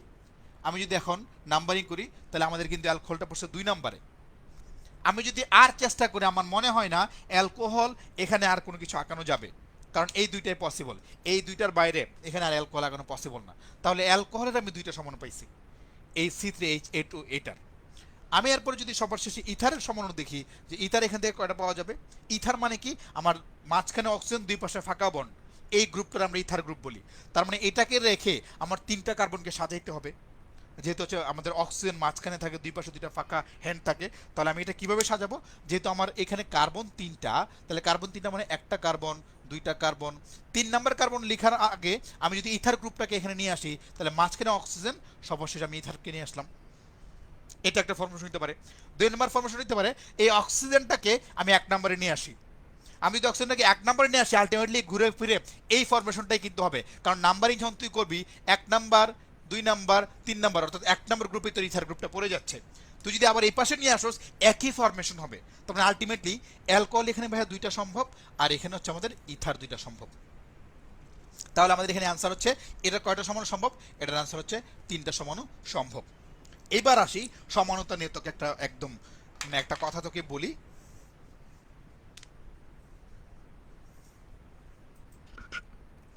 এবার তোর একটা কথা বলি এই সমানোর ব্যাপার নিয়ে। সমানোর ব্যাপার নিয়ে যে কথা সেটা হচ্ছে যে কোনো একটা মানে ভার্সিটি ভর্তি পরীক্ষায় যদি এমন প্রশ্ন আসে যে নিম্নের এই যৌগটা সমাণু কয়টি সম্ভব বা কয়টা সমাণু আছে, এটার প্রথম কাজ হচ্ছে যদি তোর মানে বিগত পড়াশোনার মাঝখানে মুখস্থ কমন পড়ে থাকে তখনই ভাই তুই দাগাবি। ইদার যেহেতু এটার হচ্ছে নেগেটিভ মার্কিং আছে, যদি এক্স্যাক্টলি ভাই তুই না জানিস কিংবা তোর এমন সময় থাকে যে হ্যাঁ ইয়েস আই হ্যাভ টাইম, আমি এখন চাইলে চেষ্টা করে দেখতে পারি তার কয়টা সমান সম্ভব, তাহলেই কেবল তুই ট্রাই করবি। এছাড়া রিটেনে আসলে তোর যে কয়টা ভালো লাগে তুই ভাই লিখে দিলি, এখানে আমার কোনো দ্বিমত নাই, কোনো অসুবিধা নাই, তুই তোর মতো করে লিখে দিলি, এতে ভাই কোনো প্রবলেম নাই। বাট এই ক্ষেত্রে হচ্ছে আমি বলবো সমানতার জন্য একদম এক্স্যাক্টলি কমন না পড়লে প্রিভিয়াস এর কোশ্চেনগুলো ভাইয়া পড়ে যাবি। এবং সমানের ক্ষেত্রে সবচেয়ে বড় কথা কি ভাইয়া, অপশন তোর 3টাই থাকবে, মানে কারেক্ট অ্যান্সার থাকে এরকম 3টা, হয় 2 অথবা হয় 3 অথবা হয় 4। এই ঘুরে ফিরে এই 3টা সংখ্যায় হচ্ছে সমানের অপশন থাকে। বাট 3টা সংখ্যা যদিও সমানের অপশন থাকে তোকে কিন্তু জানতে হবে কোনটায় 2টা, কোনটায় 3টা, কোনটায় 4টা, কিভাবে আঁকলে কয়টা হয়। এর বাইরে কিন্তু 5টা 7টা সমান নর্মালি আসে না রিটেন ছাড়া। ম্যাক্সিমাম অ্যান্সার 3 এবং 4-এর মধ্যেই থাকে, কথা বুঝতে পারছি। যেমন দেখ এটার জন্য 3টা, পরে আরেকটা কোশ্চেন হতে পাবো তার জন্য 4টা, এর বাইরে কিন্তু ভাই থাকে না। সো এই জন্য মুখস্থ কমন পড়লে দ্যাটস ভেরি গুড, কমন না পড়লে কিন্তু এটা বাদ দিতে হবে। আচ্ছা, 8 নাম্বার একটা প্রশ্ন ছিল, এটা আশা করি ভাই বুঝছিস।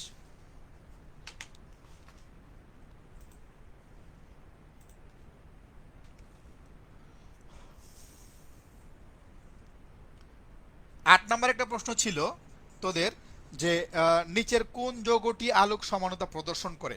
তো তোদেরকে ভাই পড়াইছি বা তোরা অলরেডি জেনে থাকবি যে আলোক সমানতা প্রদর্শন করার জন্য একটা যৌগকে মানে একটা যৌগের মানে কাইরালিটি থাকতে হবে, তার সেন্টার যে কার্বনটা ওই কার্বনটা হচ্ছে কাইরাল কার্বন হইতে হবে।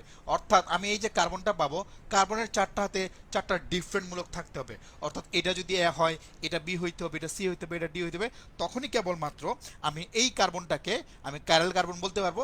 আর যখনই এটা কাইরাল কার্বন শো করবে, কাইরালিটি শো করবে, তখন আমি বলতে পারবো যে এই যৌগটা হচ্ছে আমাদের আলোক সমানতা প্রদর্শন করবে।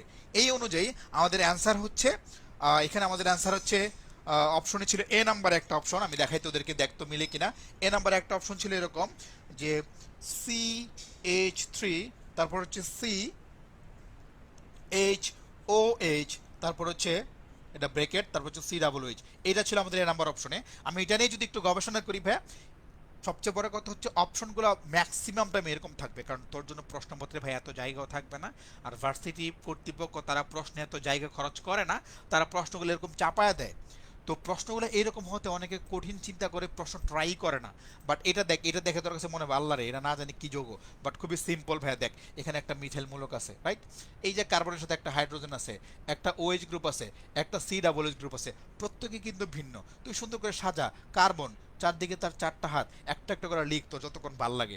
যতক্ষণ ভাল লাগে মানে হচ্ছে যখন প্রশ্ন দেখতে পারবি এই যে একটাতে মিথাইল গ্রুপ, আচ্ছা এটা ডিফারেন্ট, তারপর কার্বনের সাথে হাইড্রোজেন আছে, এটা তাহলে ডিফারেন্ট, তারপর ওএইচ আছে, এটা তাহলে ডিফারেন্ট, তারপর সি ডাবল এইচ আছে, এটাও তাহলে ডিফারেন্ট। যেহেতু সবগুলো ডিফারেন্ট, এটা হচ্ছে আমাদের কাইরালিটি শো করবে, আর কাইরালিটি শো করবে মানে এটা হচ্ছে আমাদের একটা আলোক সক্রিয় যৌগ।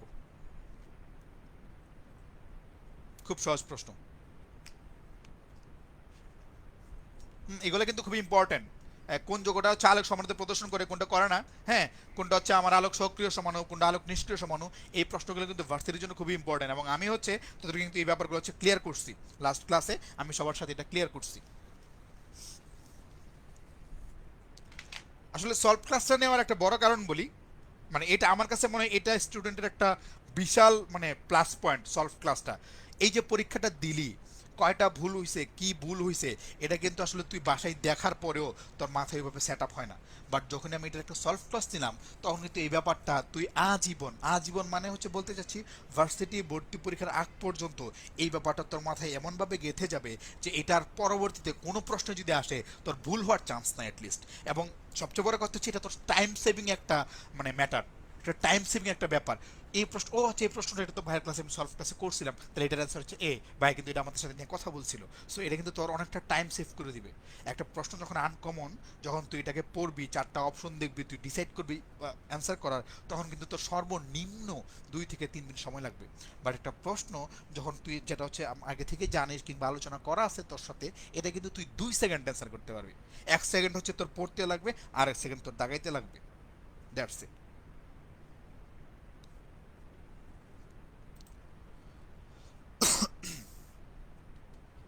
আচ্ছা, টোটোমারিজম প্রদর্শন করে কোন যৌগটি?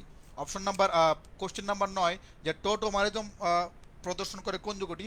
অপশন নাম্বার এতে ছিল অ্যাসিটোন, অপশন নাম্বার বিতে ছিল প্রোপিন,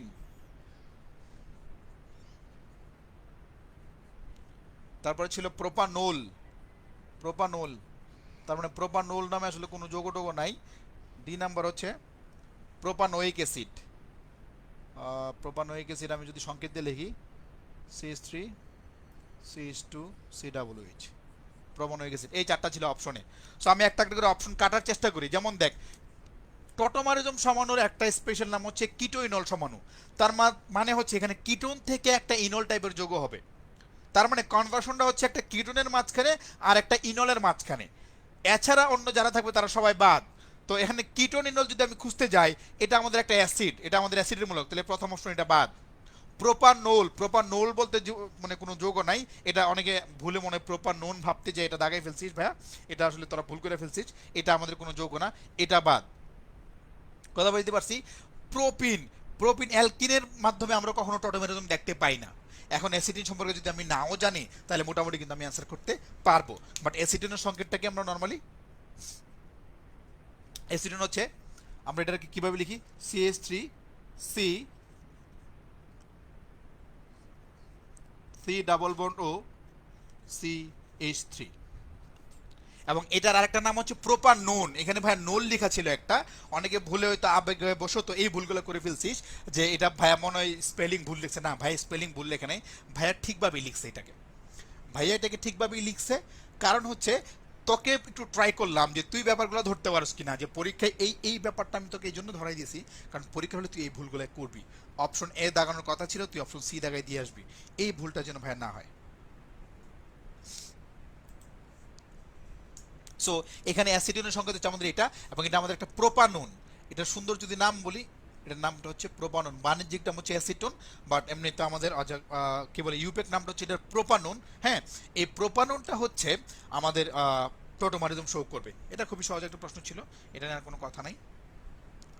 আচ্ছা, নিচের কোন যৌগটি জ্যামিতিক সমানতা প্রদর্শন করে? জ্যামিতিক সমানতা প্রদর্শন করার জন্য আমরা কিছু শর্ত তোদেরকে দিয়ে দিয়েছিলাম, বলছিলাম যে কারা কারা প্রদর্শন করবে। এটা হচ্ছে আমাদের 10 নম্বর কোশ্চেন, যে কোনটা জ্যামিতিক সমানতা প্রদর্শন করবে। এখানে আমাদের অপশনে অপশন বিটা হচ্ছে অ্যান্সার, হ্যাঁ, যারা হচ্ছে করতে পারিস নাই তাদের অপশন, বাট এখানে অপশনটাতে একটু ভুল আছে। হ্যাঁ, অপশনটা একটু ঠিক করে নিবি ভাইয়া। এটার অ্যান্সারটা হবে 2,3, তারপর হচ্ছে ডাই ব্রোমো বিউটিন 2 না,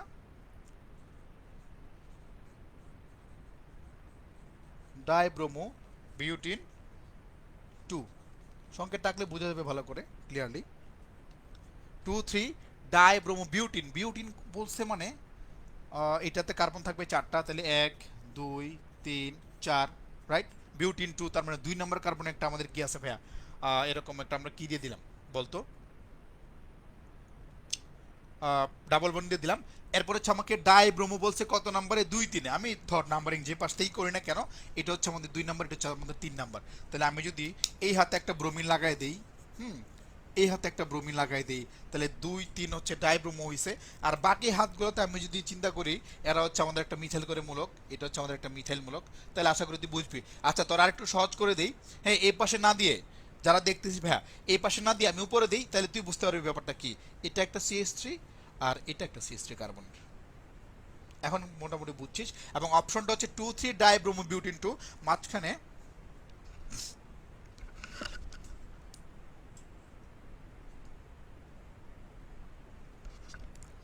অপশনে যেটা ছিল যে 2,3 ডাইব্রোমো 2,3 ডাইক্লোরোবিউটিন 2, আসলে আমরা একটু বাড়াই ফেলছি মেবি, এটা হচ্ছে টাইপিং মিস্টেকে হইতে পারে। এটা 2,3 ডাইব্রোমো হইতে পারে, কিংবা 2,3 ডাইক্লোরোবিউটিন 2 হইতে পারে। এটা তুমি হচ্ছে সংকেত যখন আঁকবা তখন বুঝবা। এই যে যোগটা পাইলি ভাইয়া, এই যে এটা মাঝখান দিয়ে কেটে দেওয়ার পর উপরে উপরে সেম জিনিস, নিচে নিচে সেম জিনিস, তাহলে এটা হচ্ছে আমাদের সিস সমান, আমরা সবাই জানি এটা হচ্ছে আমাদের সিস। আর যেহেতু এটা হচ্ছে আমাদের ভাই সিস, তার মানে যেহেতু এটা আমাদের সিস, তার মানে এটা হচ্ছে আমাদের জ্যামিতিক সমানতা প্রদর্শন করবে। এটা মোটামুটি আমাদের একটা অ্যান্সার ছিল। এই যে নিজের কোনটি নিউক্লিওফাইল নয়, আজকের পড়া, এটা আমি আর পড়াচ্ছি না, আমি বলে দিলাম। নিজের কোনটি নিউক্লিওফাইল নয় মানে হচ্ছে ইলেকট্রোফাইল, অর্থাৎ এখানে অপশনটা হচ্ছে BF3 বোরন ট্রাইফ্লোরাইড, যেটা হচ্ছে আমাদের ওই যে লুইস অ্যাসিড বলতেছিলাম আমরা। হ্যাঁ, আমাদের 11 নম্বরটা ছিল কোনটি হচ্ছে নিউক্লিওফাইল নয়, অর্থাৎ ইলেকট্রোফাইল কোনটা, এটা চাচ্ছে আমাদেরকে জানতে। আমাদের অপশনের অ্যান্সার হচ্ছে BF3। অপশন নম্বর কত এটা? Option number maybe C, option number C BF3। কেন এটা আমাদের হচ্ছে কি বলে ইলেকট্রোফাইল, কারণ হচ্ছে আমাদের লুইক অ্যাসিড, এটাতে অষ্টক সংকোচন থাকে। আজকের ক্লাসে আমি এটা পড়াইছি তোদেরকে ভাইয়া। হ্যাঁ, এটা হচ্ছে BF3। সো এটা নেওয়ার কথা নাই। আমি চলে যাবো হচ্ছে 12 নম্বরে, কার্বানায়নের সঠিক ক্রম। আচ্ছা, সরি 13 নম্বরে। 13 নম্বরে পড়াবো হচ্ছে কার্বানায়নের সঠিক ক্রম কোনটি। আজকের ক্লাসের পড়া, দেখি ভাই ভিডিওটাতে যাই। আজকের ক্লাসের পড়া, তোরা আমাকে একটু অ্যান্সার দে যে ভাই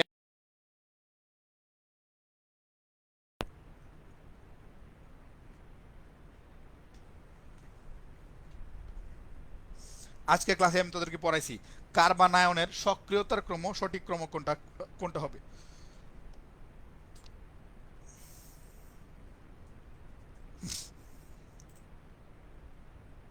এখানে কি অপশনে ভুল দেওয়া ছিল শোন ভাই?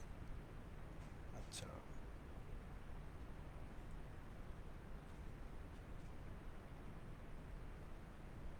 চিহ্নটা জাস্ট উল্টা হবে, এই তো।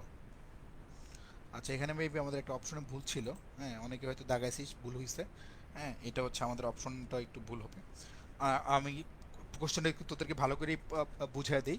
সেটা হচ্ছে আমাদের কি ছিল, কার্বানায়ন ছিল না? তাহলে কার্বানায়ন হচ্ছে আমি কয়েকটা ডিগ্রি চিন্তা করি। প্রথমটা হচ্ছে আমাদের মিথাইল মূলক। হ্যাঁ, কার্বানায়ন মানে কার্বন মাইনাস, এখানে একটা হাইড্রোজেন, রাইট, এখানে একটা হাইড্রোজেন, এখানে একটা হাইড্রোজেন, এটা হচ্ছে মিথাইল কার্বানায়ন। তারপর হচ্ছে আমার একটা হাইড্রোজেন যদি হচ্ছে একটা আর দ্বারা প্রতিস্থাপন করি, হ্যাঁ, এটা একটা হাইড্রোজেন, এটা একটা হাইড্রোজেন, এটা হচ্ছে আমাদের 1 ডিগ্রি, ঠিক আছে। তারপর হচ্ছে আমি যদি দুইটা আর দ্বারা প্রতিস্থাপন করি, রাইট, এটা হচ্ছে আমাদের 2 ডিগ্রি। আর তিনটাই যদি হচ্ছে আমি আর দ্বারা রিপ্লেস করে ফেলি, তাহলে এটাকে আমরা বলবো হচ্ছে 3 ডিগ্রি। এটা এরা হচ্ছে আমাদের এটা কি বলে, কার্বানায়নের হচ্ছে ডিগ্রি, বিভিন্ন ডিগ্রিগুলো।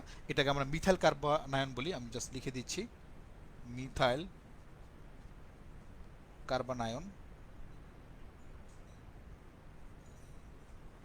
ঠিক আছে, মিথাইল কার্বানায়ন। এখন এদের সক্রিয়তার ক্রম কি, যেহেতু এটা carbanion, carbon negative, negative charge যত বেশি হয়, পজিটিভের জন্য পজিটিভ চার্জ যত বেশি হয়, আর নেগেটিভের জন্য নেগেটিভ চার্জ যত বেশি হয়, অর্থাৎ ধনাত্মক চার্জ যত বেশি হবে, কিংবা ঋণাত্মকের ক্ষেত্রে ঋণাত্মক চার্জ যত বেশি হবে তার মানে তার ইলেকট্রন তত বেশি, আর যার ইলেকট্রন বেশি সে তত তাড়াতাড়ি ইলেকট্রনগুলো দান করে মানে বিক্রিয়ায় মানে দান করে সে স্টেবল হয়ে যেতে চায়, সে দান করে দিতে চায় যে হ্যাঁ আমার অনেক বেশি টাকা এসে পড়ছে আমার অ্যাকাউন্টে, আমি সবগুলো আস্তে আস্তে দান করতে চাই। তো এইভাবে যদি ভাই চিন্তা করিস তাহলে একটু খেয়াল কর, এই যে 3 ডিগ্রির ক্ষেত্রে এটা অলরেডি নেগেটিভ, তাকে বাইরে থেকে আমার অ্যালকাইল গ্রুপ আরও ইলেকট্রন দিচ্ছে, এখানে আরও ইলেকট্রন দিচ্ছে, এখানে আরও ইলেকট্রন দিচ্ছে, তার মানে এইটার নেগেটিভিটির পরিমাণ অনেক বেশি হাই, এইটার নেগেটিভিটির পরিমাণ অনেক বেশি হাই, মানে প্রচুর এটা নেগেটিভ। তারপর যদি 2 ডিগ্রির ক্ষেত্রে চিন্তা করি, এখান থেকে আমার দুইটা অ্যালকাইল গ্রুপ তাকে ইলেকট্রন দিচ্ছে, অলরেডি সে আগেই নেগেটিভ ছিল, আগের নেগেটিভের সাথে আরও নেগেটিভ যোগ হচ্ছে, তাহলে মোটামুটি তারও ইলেকট্রন বাড়তেছে, বাট 3 ডিগ্রির মতো এত বেশি বাড়ে নাই, আর একটু কম বাড়ছে, অর্থাৎ আমি ধরে নিলাম এখানে 3টা নেগেটিভ বাড়ছে। তারপর 1 ডিগ্রির ক্ষেত্রে হচ্ছে আমার একটা অ্যালকাইল গ্রুপ হচ্ছে ইলেকট্রন দিচ্ছে, এখানে আমি ধরে নিলাম আমার 2টা ইলেকট্রন বাড়ছে, আর এখানে তো আলটিমেটলি সে নেগেটিভ ছিল, বাট তার আর কেউ ইলেকট্রন দিচ্ছে না, যেহেতু তার আর কেউ ইলেকট্রন দিচ্ছে না, তার জাস্ট একটা যে নেগেটিভ ছিল ওই নেগেটিভটাই আছে। সো নেগেটিভিটির পরিমাণ যার যত বেশি, নেগেটিভিটির পরিমাণ যার যত বেশি তার সক্রিয়তা তত বেশি কার্বন আয়নের ক্ষেত্রে, তাহলে তার সক্রিয়তার ক্রম হচ্ছে এটা আমাদের, তার সক্রিয়তার ক্রম হচ্ছে আমাদের সবচেয়ে বেশি 3 ডিগ্রি, তারপর 2 ডিগ্রি, তারপর 1 ডিগ্রি, তারপর হচ্ছে মিথাইল কার্বন আয়ন। আমাকে কেউ মনে অ্যান্সারটা লিখিয়ে দিছে? হ্যাঁ, অপশনটা জাস্ট চিহ্নটা ভুল ছিল, মেবি অপশনের চিহ্নটা ভুল ছিল, চিহ্নটা একটু ভাই ঠিক করে নিবি। এটা যদি সক্রিয়তার ক্রম হয় তাহলে স্থায়িত্বের ক্রম কি হবে তোরা সবাই জানিস, স্থায়িত্বের ক্রমে জাস্ট তার উল্টা। যারা আমাদের কাছে ছিল না তারা ব্যাপারগুলো একটু ক্লিয়ার করে জানো যে সক্রিয়তার ক্রম যা হবে স্থায়িত্বের ক্রম জাস্ট তার উল্টাটা হবে। হ্যাঁ, এখানে এই অপশনটা দিয়ে আরেকটা ব্যাপার তোদেরকে বোঝানোর, সেটা হচ্ছে যে অপশন যদি এমন ভুল থাকে যে তুই 4টা অপশন দেখার পর বুঝতে পারতেছিস যে কোনোটাতে কিঞ্চিত পরিমাণ ভুল আছে, চিহ্নের ভুল আছে, সংখ্যার ভুল আছে, কোনো একটা ভুল আছে, বাট তারপরে তুই ভাবতেছিস যে এটাই রাইট, কিন্তু ভুল আছে প্রশ্নে, ওই ভুলগুলো কিন্তু ভাই দাগানো যাবে না। ওই ভুলগুলো যদি দাগাস, কারণ ওই ভুলগুলো বাতিল করা হবে, দাগালে কিন্তু নেগেটিভ মার্কিং, না দাগালে বাতিল, সবার জন্যই বাতিল, বাট দাগালে কিন্তু নেগেটিভ মার্কিং। সো ভুলগুলা অপশনে যেগুলো থাকবে ভুল, এই ভুলগুলো কিন্তু ভাই দাগানো যাবে না। হ্যাঁ, জয়িতা আমাকে সুন্দর করে লিখে দিছে যে জি ভাইয়া, এটা হচ্ছে আমাদের এটাতে কি বলে 14 নম্বর একটা প্রশ্ন সেম, যে কোনটা হচ্ছে স্থিতিশীল কার্বোক্যাটায়ন, এটা আমরা জানি, এটা নিয়ে আমি কথা বলবো না, এখানে আমাদের অপশন অ্যান্সার হচ্ছে খুব সম্ভবত সি। হ্যাঁ, 14 নম্বরটা আমি বলি, জাস্ট হচ্ছে মানে এটা নিয়ে কোনো আলোচনা করবো না, যেহেতু আজকের ক্লাসে প্রচুর আলোচনা আমরা এটা করছি। হ্যাঁ, স্থিতিশীল কোনটা চাইছে, তার মানে স্টেবল কোনটা, তাহলে আমরা জানি যে আমাদের 14 নম্বর প্রশ্ন, কার্বনিয়ামায়নের এই C+ সক্রিয়তার ক্রম আমরা জানি, আমি জাস্ট সক্রিয়তার ক্রমটা লিখতেছি, তাহলে তোরা ওইটা লিখতে পারবি। এটা সক্রিয়তার ক্রম কি ছিল, এটা সক্রিয়তার ক্রম ছিল হচ্ছে আমাদের 3 ডিগ্রি সবচেয়ে কম সক্রিয়, তারপর 2 ডিগ্রি, তারপর 1 ডিগ্রি, তারপর হচ্ছে মিথাইল কার্বোক্যাটায়নটা বেশি সবচেয়ে সক্রিয় ছিল, কারণ তার পজিটিভিটি সবচেয়ে বেশি ছিল। এটা যদি হয় তার সক্রিয়তার ক্রম, এটা যদি হয় তার সক্রিয়তার ক্রম, তাহলে তার স্টেবিলিটির ক্রম কিংবা স্থায়িত্বের ক্রম কি হবে, স্থায়িত্ব কোনটা হবে, স্থায়িত্ব হবে হচ্ছে 3 degree greater than 2 degree greater than 1 degree greater than methyl carbocation, এটা। তার মানে আমাদের আনসার হচ্ছে এই যে স্থায়িত্ব হচ্ছে 3 ডিগ্রিটা, তার মানে এখানে আমাদের অপশন ছিল যে সি নাম্বার, আমাদের হচ্ছে 3 ডিগ্রি যে মিথাইলটা ছিল, এই 3 ডিগ্রি কার্বোক্যাটায়নটা হচ্ছে সবচেয়ে স্থায়ী। এগুলো তোরা জানিস ভাই, পারিস মোটামুটি, কোনো অসুবিধা নেই। 15 নম্বর হচ্ছে নিচের নিম্নের যৌগগুলোর মধ্যে কোনটি ইলেকট্রোফাইল নয়, তার মানে কোনটা হচ্ছে নিউক্লিওফাইল। হ্যাঁ, তো নিউক্লিওফাইল কোনটা আমি দেখে বুঝতে পারছি, মুক্ত জোড় থাকা মানেই নিউক্লিওফাইল, এটা তো জানিস, আমরা এদেরকে বলি যে লুইস খার। আমাদের যারা হচ্ছে লুইস খার তারা হচ্ছে ওই আমাদের মুক্ত জোড় থাকে, তাদের হচ্ছে অষ্টক সম্প্রসারণ থাকে, তাদের মাঝখানে ইলেকট্রন বেশি থাকে, ইলেকট্রন বেশি থাকার কারণে তাদেরকে হচ্ছে আমরা বলি হচ্ছে লুইস খার, এবং তারা হচ্ছে অষ্টক সম্প্রসারণ দেখায়, এবং যার ফলে এখানে আমাদের কোনটা ইলেকট্রোফাইল নয়, এটার অ্যান্সার হচ্ছে আমাদের ওই যে ওয়াটার, অপশন নাম্বার এতে ছিল পানি। 15 নম্বরটা আমি আর বলিনি। 16 নম্বরটা হচ্ছে আমাদের প্রশ্ন, ন্যাপথালিনের বন্ধনে আবদ্ধ অসংকরিত অরবিটাল সংখ্যা কত? ভাই খুব সহজ প্রশ্ন, এটা যদি কেউ আন্দাজে আনসার করে তার অ্যান্সারটা হয়ে যাওয়ার কথা। তার আগে ন্যাপথালিন আঁকাটা সবার বুঝতে হবে, ন্যাপথালিন কেমনে আঁকে, আমরা একটু আগে আজকের ক্লাসে আমরা ন্যাপথালিন নিয়ে পড়াশোনা করছি, এটা হচ্ছে আমাদের ভাই ন্যাপথালিন, তাই না? এখানে একটা এরকম বন্ধন থাকে, এটাকে বলে ন্যাপথালিন, কথা বুঝতে পারছি। সো ন্যাপথালিনের বন্ধনে কয়টা আবদ্ধ অসংকরিত অরবিটাল থাকে, আজকে একটু কষ্ট করে জেনে নেবে। একটা কার্বনে, প্রতি একটা কার্বনে একটা, মানে এই ক্ষেত্রে বেনজিনের ক্ষেত্রে প্রত্যেকটা এই যে ডাবল বন্ডগুলো দেখতেছি না, প্রত্যেকটা যে ডাবল বন্ড দেখতেছি অর্থাৎ আমাদের যে এই এটা কি বলে পাই বন্ধন বলে, এই পাই বন্ধনগুলো দেখতেছি প্রত্যেকটা কার্বনে দুইটা করে অসংকরিত অরবিটাল থাকে। ভাই কি অবস্থা? আচ্ছা, প্রত্যেকটা কার্বনে হচ্ছে দুইটা করে অসংকরিত অরবিটাল থাকে। তাহলে এটা কি বলে, সরি, প্রত্যেকটা পাই বন্ধনে দুইটা করে অসংকরিত অরবিটাল থাকবে, এই জন্য পাঁচটাতে কয়টা থাকবে, টোটাল 10টা। এই ব্যাপারটা একটু ভাই মাথায় রাখিস। আমরা সাধারণত নর্মালি স্টুডেন্টগুলো কি করে, স্টুডেন্টরা হচ্ছে চিন্তা করে যে এখানে পাই বন্ধনে হয়তো ইলেকট্রন জানতে চাইছে, বাট দেখ কোশ্চেনটা কিন্তু আমরা একটু ঘুরাই দিছি। এখানে ইলেকট্রন জানতে না চেয়ে তোর কাছে দিছি যে কয়টা অসংকরিত অরবিটাল সংখ্যা কত। এটা যখন আমরা সংকরণ পড়বো, অসংকরিত কোনটা সংকরিত কোনটা তোদেরকে মানে একদম স্পেশালি দেখাবো। বাট এখানে তুই জাস্ট এটা বুঝে রাখ যে প্রত্যেকটা ডাবল বন্ডের জন্য দুইটা করে অসংকরিত অরবিটাল থাকে। তাহলে এখানে 5টা ডাবল বন্ড আছে, 5টা ডাবল বন্ডের জন্য 5 × 2 = 10, 10টা অসংকরিত অরবিটাল থাকবে। সো আমাদের 16 নম্বরের অ্যান্সার হচ্ছে অ্যান্সার নাম্বার সি, অ্যান্সার হচ্ছে 10। এটা একটু সবাই খেয়াল রাখ।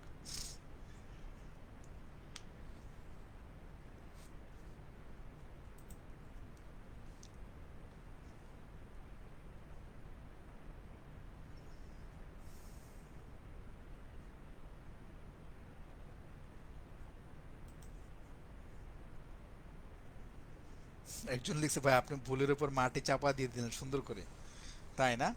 ভুলের উপর মাটি চাপা মাঝে মধ্যে দিতে হয়, আনালে এই ভুলে কিন্তু মাসুল দিতে হয় অনেক। হ্যাঁ, এই জন্য ভুলে যেন মাসুল দিতে না হয়, এই জন্য ভুলে মাটি চাপা দিতে হয়। এটা ভার্সিটি ভর্তি পরীক্ষা কিন্তু তোকে খুব কাজে দিবে। তারপর হচ্ছে মোটর যানের জ্বালানি রূপে, এটা তোমাদের মুখস্থ প্রশ্ন। ওই যে আমাদের অ্যালকেনের যে ব্যবহারগুলো আছে, এই ব্যবহারগুলোর মধ্যে ক্ষেত্রে খেয়াল করবে, এটা হচ্ছে C1 থেকে C4, অর্থাৎ আমাদের হচ্ছে মিথেন থেকে হচ্ছে বিউটেন পর্যন্ত আমরা জ্বালানি রূপে ব্যবহার করি। এটা হচ্ছে আমাদের যে অ্যালকেনের যে ব্যবহারগুলো আছে, আমাদের বই কিংবা প্র্যাকটিস বুকে ভাই তুই পেয়ে যাবি। ফার্সিতে কোনো এক কালে কোনো জীবনে আসছিল, এটার জন্য দিছি, এটাকে আশা করি পারবি, এটা নিয়ে কোনো ঝামেলা নাই। 17 নম্বর প্রশ্ন গেল, এবার হচ্ছে 18 নম্বর প্রশ্ন। কেন্দ্রাকর্ষী সংযোজন বিক্রিয়ার নিচের দিবে কোনটি? এটা খুব সুন্দর একটা প্রশ্ন।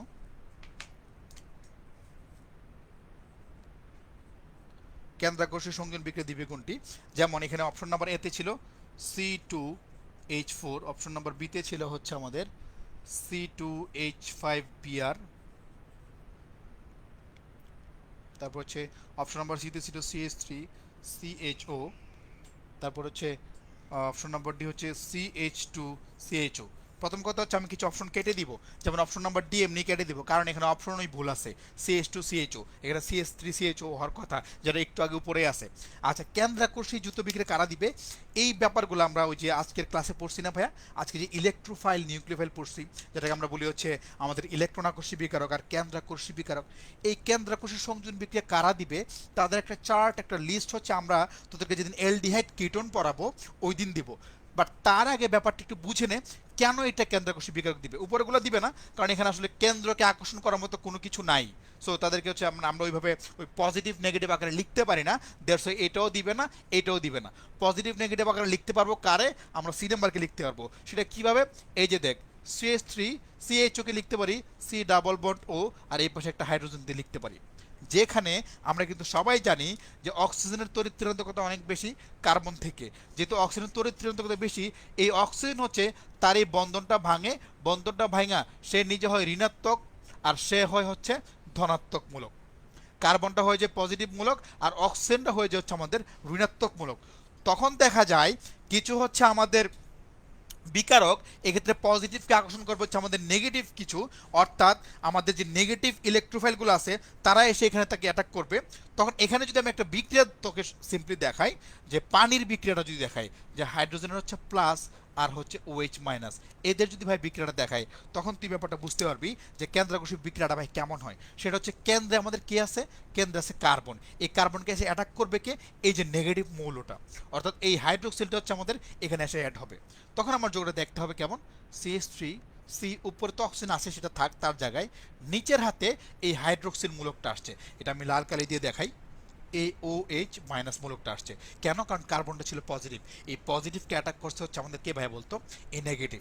আর এখানে অক্সিজেনের যেহেতু একটা হাত ফাঁকা ছিল, এই হাতে হচ্ছে আমাদের হাইড্রোজেনটা চলে আসছে, আর বাকি এই হাতে একটা হাইড্রোজেন, এই টাইপের একটা ফরমেশন হয়।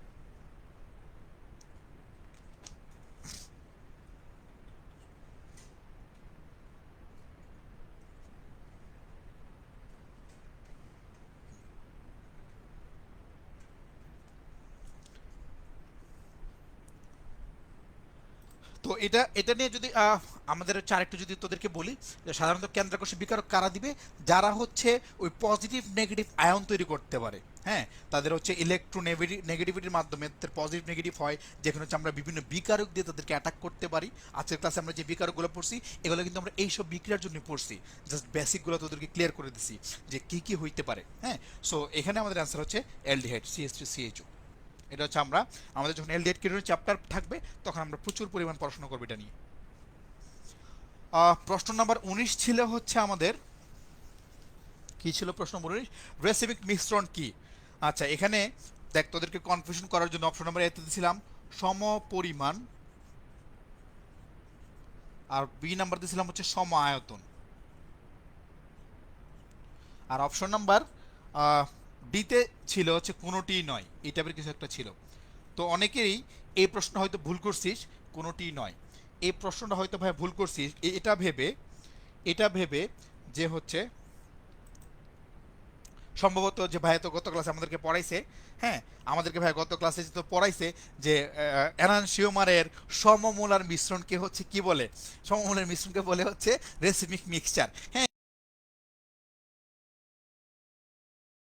যেটা হচ্ছে আমাদের, হ্যাঁ এটাই আমাদের অ্যান্সার হবে সমপরিমাণ। অনেকে চিন্তা করছো যারা একটু চালাক তারা কি রে, এখানে তো সমপরিমাণও আছে সমায়তন আছে, তাহলে কোনটা হবে, নিশ্চয়ই এখানে একটা ঘাপলা আছে, তখন সে অন্য অপশনগুলো খোঁজার ট্রাই করে। বাট কিছু আছে একদম হুজুগে বাঙালি আমার মতো, হ্যাঁ আমি একটু হুজুগে বাঙালি আমার মতো, তারা একদম কোনো কথা নেই দেখাই সুন্দর মতো এটা দাগাই দিছে, কিন্তু এটা কিন্তু অ্যান্সারটা ভুল। সম পরিমাণও না, সম আয়তনও না, এটা হচ্ছে ভাই সমমোলার। মোলার পরিমাণটা বা মোলার কথাটা খুবই ইম্পর্টেন্ট।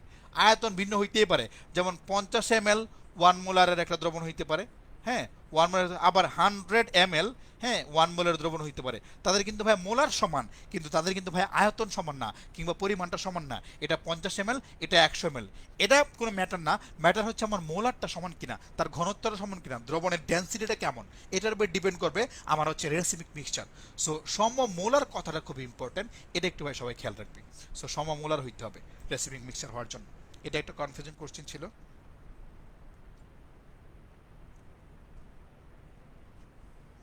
ওকে, এখানে একটা মজার প্রশ্ন আমরা মিস করে গেছি খুব সম্ভবত, ওটা কি লাস্ট প্রশ্ন ছিল নাকি এটা মিস করে গেছি ভাই? আচ্ছা, একটা প্রশ্ন ছিল এখানে অপশনে একটা ভুল ছিল। এটা হচ্ছে আমরা যেহেতু হচ্ছে আমাদের বিগত বছরের প্রশ্ন থেকে প্রশ্নটা কালেক্ট করছি, আমরা হুবহু অপশনটা দেওয়াতে ব্যাপারটা ভুল হয়েছে। প্রশ্ন নম্বর হচ্ছে 11, সেটা ছিল C5H8, এটার কতগুলো অ্যালকাইন সম্ভব? যদিও এটা একটা অ্যালকাইন, জাস্ট বলছে কতগুলো সমানো সম্ভব আর কি, সোজা কথা কতগুলো সমানো সম্ভব। যেহেতু এটা একটা অ্যালকাইন, তার সবগুলো অ্যালকাইনই সম্ভব আসলে। হ্যাঁ, আমরা যদি অন্য চাকরির কিছু চিন্তা না করি, সাধারণভাবে চিন্তা করি আর কি। দেন ভিডিওতে দেন। তাহলে এটা হচ্ছে C5H8, এটার কতগুলো সমানো সম্ভব। তো এটা হচ্ছে কার সাথে সংকেতটা মিলে, এটা হচ্ছে আমাদের CnH2n-2 উইচ ইজ একটা অ্যালকাইন, এটার সাথে ভাই সংকেতটা মিলে। এবং এটার অ্যান্সার হবে হচ্ছে 3 নট 4। আমাদের হচ্ছে যদি অপশনে 4 দেওয়া ছিল, কালকে হয়তো দু একজন এটা নিয়ে একটু কনফিউজড হয়েছিল ভাইয়া, যে এখানে অপশনগুলো ভাইয়া মানে এটা তো মানে মনে সম্ভবত একটু কারেকশন আছে, এটা একটু ভাইয়া চেক দিয়েন, এটা একটু ঠিকঠাকভাবে দেখে নিন যে এটার হচ্ছে কতগুলো সমানো সম্ভব। তো এটার আজিজুল আকিদ আলী ভুলে সমপরিমাণ দিছিলা, আমি জানি তো ভুলটা এই জায়গায় হবে, এই জন্য মানে এই আজকের কোশ্চেনটা এই জন্য এই টাইপেরই করছি, যে কোথায় কোথায় ভুল হইতে পারে, কোথায় কোথায় ঝামেলা হইতে পারে, প্রশ্নে ভুল থাকলে দাগানো যাবে না। অপশন নাম্বার এ দাগাইতে যাওয়ার পর তোকে চিন্তা করতে হবে বাকি অপশনগুলো কী ছিল, এই ব্যাপারগুলো হচ্ছে আমাদের খেয়াল রাখতে হবে পরীক্ষার হলে। হ্যাঁ, অপটিমিস্টিক জয় লিখছে ভাই কাঙ্ক্ষিত কোশ্চেন। আচ্ছা, এটা খুবই সিম্পল একটা ব্যাপার ছিল, যে আমি তোদেরকে একটু আগে কিন্তু বলে আসছি ক্লাসে। সেটা কি বলে আসছি, যে সাধারণত ম্যাক্সিমাম ক্ষেত্রে আমাদের সমানুর হয় অ্যান্সার হয় হচ্ছে 3 অথবা অ্যান্সার হচ্ছে 4, এই দুইটার কোনো একটা অ্যান্সার হবেই। মানে মোটামুটি এটা আমরা শিওর যে হয় 3 অ্যান্সার হয়, না হলে 4 অ্যান্সার হয়, এটা আমরা মোটামুটি জানি। দুইটা অ্যান্সার সাধারণত দেয় না, কারণ সারা বুঝে যে দুইটা একটা সমান, এটা যে কেউ আঁকতে পারবে, এটা না কারো কোনো ঝামেলা নাই। 3টা 4টা অ্যান্সার হয়, তো এইটারও সমান মোটামুটি ভাই 3টাই সম্ভব। হ্যাঁ, তো 3টা কীভাবে সম্ভব একটু একে দেখাই, দেখ তোরা। কার্বন 5টা, 1 2 3 4 5, 5টা কার্বন দিছি।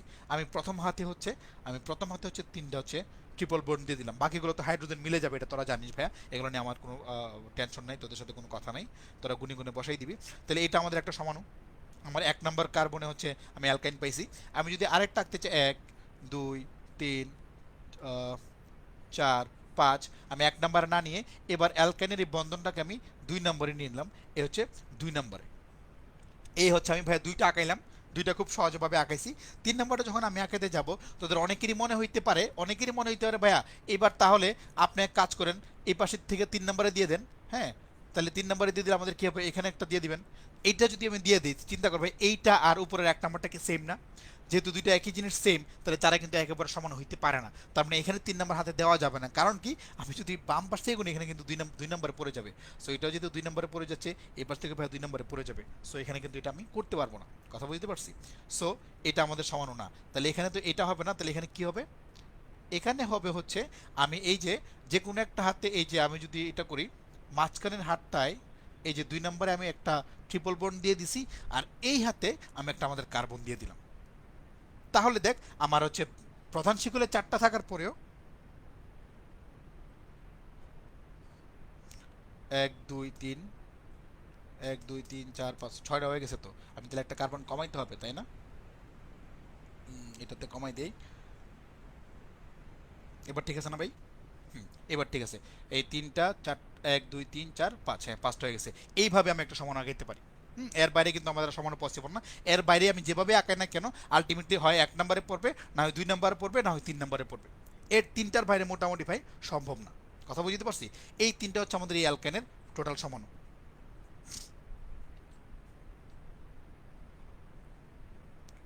না ভাইয়া, কালকে এক্সাম হবে না, কারণ কালকের টপিক সহ আজকে এবং গতকালকে সবকিছু সহই আজকের পরীক্ষাটা ভাই নিছি।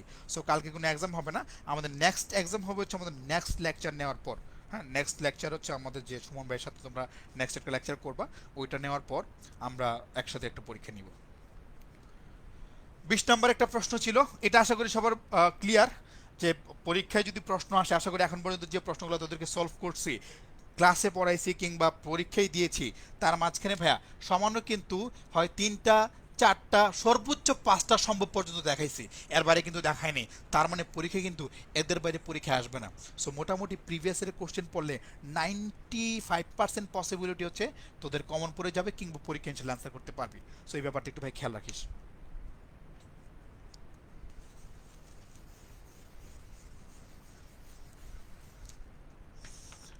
সবাই থাকিস, সবাই যাস না, ক্লাসের পরে সুমন ভাই তোদের সাথে কিছু কথা বলবে। হ্যাঁ, এই কথাগুলো হচ্ছে আপনি ওই যে কিছু কথা বলার কথা না। আচ্ছা, হাকেল নিয়ম প্রযোজ্য নয় নিচের কোন যৌগে? আজকেই পড়াইছি, আজকে লেকচার ছিল, যারা আজকে লেকচার মিস করছিস তোরা এটা হচ্ছে এটাকে কি বলে, একটু কষ্ট হয়ে যাবে, যে হাকেল নিয়ম প্রযোজ্য হয় না নিচের কোন যৌগে? তো হয় কাদের কাদের মধ্যে, অপশনটা আমি একটু বলি। থায়োফিন ছিল, আমি আর আজকে একে দেখাবো না তোদেরকে, হ্যাঁ ক্লাসে পড়ানো ছিল এটা। থায়োফিন, তারপর হচ্ছে cyclopropane, cyclopropane, option number C হচ্ছে কি জানি ফিউরান। সবার দায়িত্বে, নিজ দায়িত্বে হচ্ছে এইগুলোর সংকেতগুলো একটু ভাই লিখে নিবি। তারপর হচ্ছে অ্যানথ্রাসিন, হ্যাঁ অ্যানথ্রাসিন। কারা কারা হচ্ছে আমাদের হাকেল কম্পাউন্ড হইতে পারে, আজকে কিন্তু একদম পুরো ফুল ডিটেলস আমরা ক্লাসে বুঝাইছি। হ্যাঁ, যারা হচ্ছে আজকে ক্লাসটা করিস নাই, তারা একটু ক্লাসটা করলে ব্যাপারটা একদম পুরোপুরি ফুলফিল পেয়ে যাবি, যে কারা হচ্ছে আমাদের হাকেল যোগ্য ছিল। তার মধ্যে থাইফিন, তার চিত্রটা যদি আঁকি, সে হচ্ছে আমাদের একটা হাকেল যোগ্য ছিল, আমি হচ্ছে তাকে ডান পাশে দিয়ে দিলাম, এটা আমাদের হাকেল যোগ্য। ফিউরান একটা হাকেল যোগ্য, অ্যান্থ্রাসিন একটা হাকেল যোগ্য, শুধুমাত্র সাইক্লোপ্রোপেন এটা আমাদের হাকেল যোগ্য না। আমি যদি তোকে চিত্রটা এঁকে দেখাই, এই হচ্ছে আমাদের সাইক্লোপ্রোপেন। তো সাইক্লোপ্রোপেন হলে প্রথম কথা হচ্ছে ভিতরে এটার কোনো প্রায় বন্ধনই নাই। সো যেহেতু প্রায় বন্ধন নাই, তাহলে সহজ কথাবার্তা এটা হচ্ছে আমাদের কি হবে না ভাইয়া, এটা হচ্ছে আমাদের হাকেল যোগ্য হবে না। কারণ হাকেল হওয়ার জন্য কিছু নাম্বার লাগে, 2 6 10 14, এই ধরনের কিছু পাই বন্ধন লাগে, বা পাই ইলেকট্রন লাগে, sorry not pi Bandhan, pi electron লাগবে। সো এই যে আমাদের সাইক্লোপ্রোপেন যে যৌগটা আছে, হ্যাঁ এই সাইক্লোপ্রোপেন যৌগে আমাদের কোনো কি না ভাইয়া বলতো, কোনো পাই বন্ধনই নেই। সো যেহেতু পাই বন্ধন নাই, তার মানে এটা আমাদের হাকেল যৌগ শো করবে না। তো এই ছিল 20টা প্রশ্নের মোটামুটি ভাবে আমাদের সলভ ক্লাস।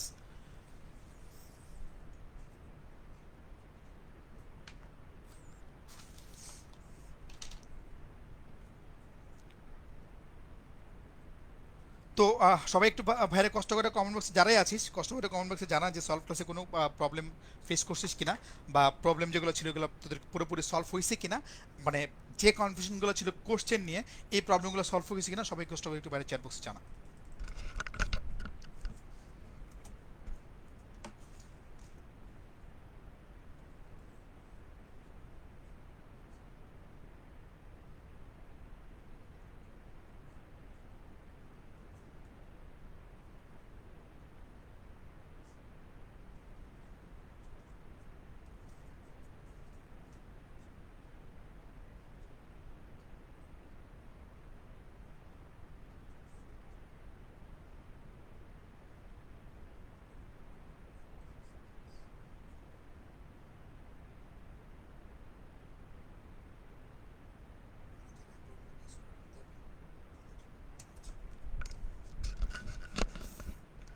কি জয়িতা, কি প্রশ্ন করলি এটা?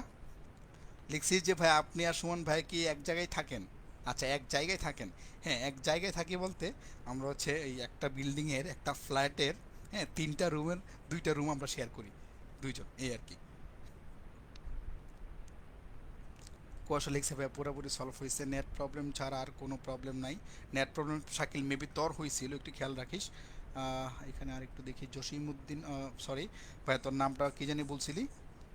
হাসিব বলছিলি, হাসিব ভাইয়া রুটিন ওয়াইজ কালকে ক্লাস ছিল, ওটা কি হবে ভাইয়া কালকে? না, 5 তারিখ ভাই কোনো ক্লাস আমরা কালকে নিব না, যেহেতু আজকে গতকালকে আজকে আমরা ক্লাস নিছি। সো আমাদের ক্লাসটা থাকবে হচ্ছে 6 তারিখে। তোরা যারা আছিস আমাদের সাথে যারা অ্যাড হয়েছিস তাদের ক্লাসটা হচ্ছে 6 তারিখে। 6 তারিখ হচ্ছে বিকাল 3টায় তোদের ক্লাস থাকবে, হ্যাঁ, আমাদের অর্গানিক লেকচার 3। এটা হচ্ছে আমরা সবাইকে নিয়ে একসাথে করব। আচ্ছা, তো এখানে আমি একটা অ্যালার্মিং ব্যাপার নিয়ে আসছি। অ্যালার্মিং ব্যাপারটা হচ্ছে যে এখন তো প্যান্ডেমিক চলতেছে সাধারণত। তো এই প্যান্ডেমিকের আসলে আজ আজকে নতুন করে গতকালকে, হ্যাঁ, গতকালকে হচ্ছে দেখলাম যে নিউজ দিচ্ছে সরকার যে 16 তারিখ পর্যন্ত বন্ধ থাকবে। তার মানে একটা জিনিস সরকার বুঝাই দিচ্ছে যে ঈদের ছুটিতে ঢাকার বাইরে যাওয়া, ঢাকার বাইরে থেকে ঢাকায় আসা, এই ধরনের একটা ব্যাপার সরকার চাচ্ছে না। এটা একদম কমই থাকুক, এটা সবাই চাচ্ছে। আর ঈদের পরে খুব সম্ভবত যেহেতু পরীক্ষাগুলো পিছাই দিচ্ছে, বুঝতেই পারতেছিস লকডাউনের পরিমাণটা আরও বাড়তে পারে। কারণ আমাদের দেশে যদিও আক্রান্তের পরিমাণ কমতেছে, তারপরেও ইন্ডিয়ার যে অবস্থা, আমাদের পার্শ্ববর্তী দেশ, এই পারিপার্শ্বিকতা সরকার খুব ভালোভাবে টের পাচ্ছে যে যদি আমার দেশে ইন্ডিয়ার মতো কোনো অবস্থা হয় তাহলে কিন্তু একদম মানে মানে আল্লাহ মাফ করুক, আমাদের খুবই ধ্বংসাত্মক অবস্থা হবে। হ্যাঁ, তো এই জন্য আমরা একটা কাজ করতেছি, ঈদের পর এসে, ঈদের ছুটির পর আমাদের এসে, আমরা হয়তো 8 তারিখের পর ছুটি দিব তোদেরকে, ঈদের পর এসে আমরা একটা কাজ করতেছি, তোদের ছোট ভাই বোনদের জন্য একটা মানে ব্যাচ করতেছি। এটা হচ্ছে এইচএসসি 2-1, তাদের জন্য একটা ব্যাচ করতেছি। হ্যাঁ, যারা হচ্ছে 2021 সালে এইচএসসি দিবে। এটা হচ্ছে এইচএসসি প্লাস প্রি অ্যাডমিশন। হ্যাঁ, এইচএসসি প্লাস হচ্ছে প্রি অ্যাডমিশনের একটা কোর্স করাচ্ছি, বা কোর্স আমরা শুরু করব, যেটা হচ্ছে আমাদের অ্যাডমিশনের আগে তারা অ্যাডমিশনের কোর্স করতে পারবে, পাশাপাশি হচ্ছে তারা এইচএসসির কোর্সটা আমাদের সাথে ভাই কমপ্লিট করতে পারবে। হ্যাঁ, তখন আমরা এই কোর্সটা করব হচ্ছে মান্থলি বেস। হ্যাঁ, আমরা যেহেতু আমাদের এত তাড়া নাই, এত মানে তাড়া থাকবে না। সো আমরা হচ্ছে মান্থলি এই কোর্সটা করব, এবং এটা চালু করবো হচ্ছে আমরা ঈদের পর। এই যে আমাদের HSC plus pre admission course, এটা আমরা হচ্ছে ঈদের পর চালু করব, ঈদের পর চালু করব। তো তোদের কাছে আমাদের অ্যালার্মটা হচ্ছে, এটা অ্যালার্মিং ব্যাপারটা হচ্ছে এরকম যে তোদের যে ছোট ভাই বোন যারা আছে, যেহেতু প্যান্ডেমিকের সিচুয়েশন, সো মানে ফিজিক্যালি পড়ার যেহেতু কোনো চান্স নাই, হ্যাঁ, তাদেরকে হচ্ছে তোরা চাইলে আমাদের সাথে, আমি সুমন ভাই আছি আমাদের সাথে, তোরা আমাদের ওই তোদের ছোটো ভাইদেরকে এইচএসসি 2021 যারা পরীক্ষা দিবে তোদের পরে, হ্যাঁ, তোরা হচ্ছে তাদেরকে আমাদের সাথে এঙ্গেজ করাতে পারিস চাইলে। হ্যাঁ, সেক্ষেত্রে হচ্ছে আমরা প্রতি মাসে এখানে একটা ফি চিন্তা করছি। তাদের হচ্ছে যেহেতু প্যান্ডেমিকের সময়, হ্যাঁ, সাধারণত হচ্ছে পেমেন্ট অনেক বেশি থাকে, ওই পেমেন্টটা হচ্ছে অনেকটাই কম। আমরা খুবই কম পেমেন্টে করব। হ্যাঁ, পেমেন্টটা আমরা হচ্ছে সবাইকে পরবর্তীতে জানিয়ে দিব। তার আগে এখানে একটা কাজ করতে পারবো, সেটা হচ্ছে যে এই ঈদের পর্যন্ত, ঈদের সময় পর্যন্ত, ঈদের পর তো হচ্ছে আমরা কোর্স চালু করব, আমরা ভর্তি নিব ইন দ্য মিন টাইম, এই ছুটির সময়ে। এই সময়ে আমাদের মাঝখানে যে প্রথম 10 জনকে আমরা ভর্তি করাবো 1 থেকে 10, এই 10 জনের ভর্তির ক্ষেত্রে আমরা হচ্ছে 40% ডিসকাউন্ট তাদেরকে দিয়ে দিব। আমাদের টোটাল অ্যামাউন্টের থেকে তাদেরকে হচ্ছে 40% ডিসকাউন্ট দিব। অর্থাৎ আমি যদি তোদেরকে, যেহেতু বলতেছি ফিটা বলেই দিই, ফি হচ্ছে মানে 500 টাকা পার মান্থ থাকবে আমাদের, পার মান্থ। প্রতি মান্থে থাকবে। আমরা হচ্ছে তাদেরকে প্রি অ্যাডমিশন প্লাস হচ্ছে এইচএসসি মানে দুইটা একসাথে পড়াবো, অর্থাৎ এইচএসসির পড়াও তার কমপ্লিট করে দিব, পাশাপাশি হচ্ছে অ্যাডমিশনে কিভাবে পড়তে হবে একটা ছেলের, এটা আমরা ভাই কমপ্লিট করে দিব। এটা একটু ভাই সবাই একটু তোদের বাসায় যারা হচ্ছে ছোট ভাই বোন আছে বা পরিচিত যারা আছে তাদেরকে চাইলে আমাদের সাথে এঙ্গেজ করতে পারিস, আমাদের গ্রুপ অ্যাড করে দিতে পারিস। এই ক্ষেত্রে প্রথম 10 জনের জন্য 40% ডিসকাউন্ট দিব, এবং সেক্ষেত্রে আমাদের প্রোমো কোডটা হচ্ছে আমরা এভাবে লিখে রাখছি। প্রোমো কোডটা থাকবে আমাদের এরকম, যে প্রোমো কোডটা ইউজ করে হচ্ছে প্রথম 10 জন ভর্তি হবে তাদের প্রোমো কোডের এরকম থাকবে প্রোমো কোডটা SN। SN মানে হচ্ছে সুমন ভাই আর আমি, অর্থাৎ সুমন নাইম, তারপর হচ্ছে HSC 21, HSC 21। এই প্রোমো কোডটা হচ্ছে তারা ইউজ করবে। এটা হচ্ছে আমাদের একটা প্রোমো কোড, আমি পাশে লিখে দিচ্ছি প্রোমো কোড। এটা ইউজ করে যারা ভর্তি হবে এই প্রথম 10 জনকে আমরা হচ্ছে 40% ডিসকাউন্ট করে দিব। এবং এই ঈদের সময়টা পর্যন্ত হচ্ছে আমরা এই ভর্তিগুলো নিব, ঈদের পরে ইনশাল্লাহ তাদের সাথে তাদের ক্লাস শুরু করব। আর তোদের ব্যাপারে বলি ভাই, তোদেরকে নিয়ে যেহেতু আমরা মোটামুটি শুরু করছি, অলরেডি আমাদের 2টা লেকচার শেষ, আমরা 3 নম্বর লেকচার ইনশাল্লাহ আগামী 6 তারিখের দিকে শুরু করব। তো তোদের ব্যাপারে যেটা বলা যে তোরা আমাদের সাথে ভাই আমাদেরকে ভরসা বিশ্বাস করছিস, আমাদের সাথে থাক, আমরা যেভাবে বলি সেভাবে পড়াশোনা করার ট্রাই কর, আমরা যে স্টাইলে পড়াচ্ছি ব্যাপারগুলোকে তোরা অ্যাকসেপ্ট কর, ইনশাল্লাহ আশা করি এখান থেকে ভালো কিছু হবে। আর তোদের সাথে যারা আছে এই কোর্সটা করতে চায়, হ্যাঁ তোরা মানে তোদের সাথে ব্যাপারটা শেয়ার করছে, তোরা আমাদেরকে চাইলে জানাতে পারিস, আমাদেরকে চাইলে নক দিতে পারিস। হ্যাঁ, আমরা তোদের এই ফ্রেন্ডদের জন্য আমরা সুন্দরভাবে বিবেচনায় সাপেক্ষে হচ্ছে আমরা এই ব্যাপারগুলো তাদের সাথে মানে কন্টিনিউ করবো, কোনো অসুবিধা নাই। এবং আমরা চাচ্ছি যে এখান থেকে একটা মানে হিউজ অ্যামাউন্ট অফ পিপল এখানে একটা মানে এটার কি বলে এটার সুফলটা ভোগ করুক আর কি। সাধারণত এইভাবে কোর্স আমরা করাই না, বাট যেহেতু প্যান্ডেমিক সিচুয়েশন, সবার পড়াশোনার অবস্থা খারাপ, সামনে পরীক্ষা, এই সুযোগগুলো যেন সবার মিস না হয় সেই প্রত্যাশা রেখে হচ্ছে আমি আজকের ক্লাস এখানেই শেষ করব। সবাই হচ্ছে ভাইয়ের জন্য দোয়া করবি, সবার জন্য দোয়া থাকলো। রমজান মাস বেশি বেশি আমল করার চেষ্টা করি, বেশি বেশি পড়াশোনা করার চেষ্টা করি, আল্লাহর কাছে বেশি বেশি চাই যেন আল্লাহ আমাদেরকে ভালো একটা ইনশাল্লাহ ইউনিভার্সিটিতে চান্স পাইয়ে দেন। সো ততক্ষণ পর্যন্ত ভালো থাকবে, আল্লাহ হাফেজ। ইনশাল্লাহ আগামী 6 তারিখ তোদের সাথে আমাদের দেখা হবে। ওকে, আল্লাহ হাফেজ।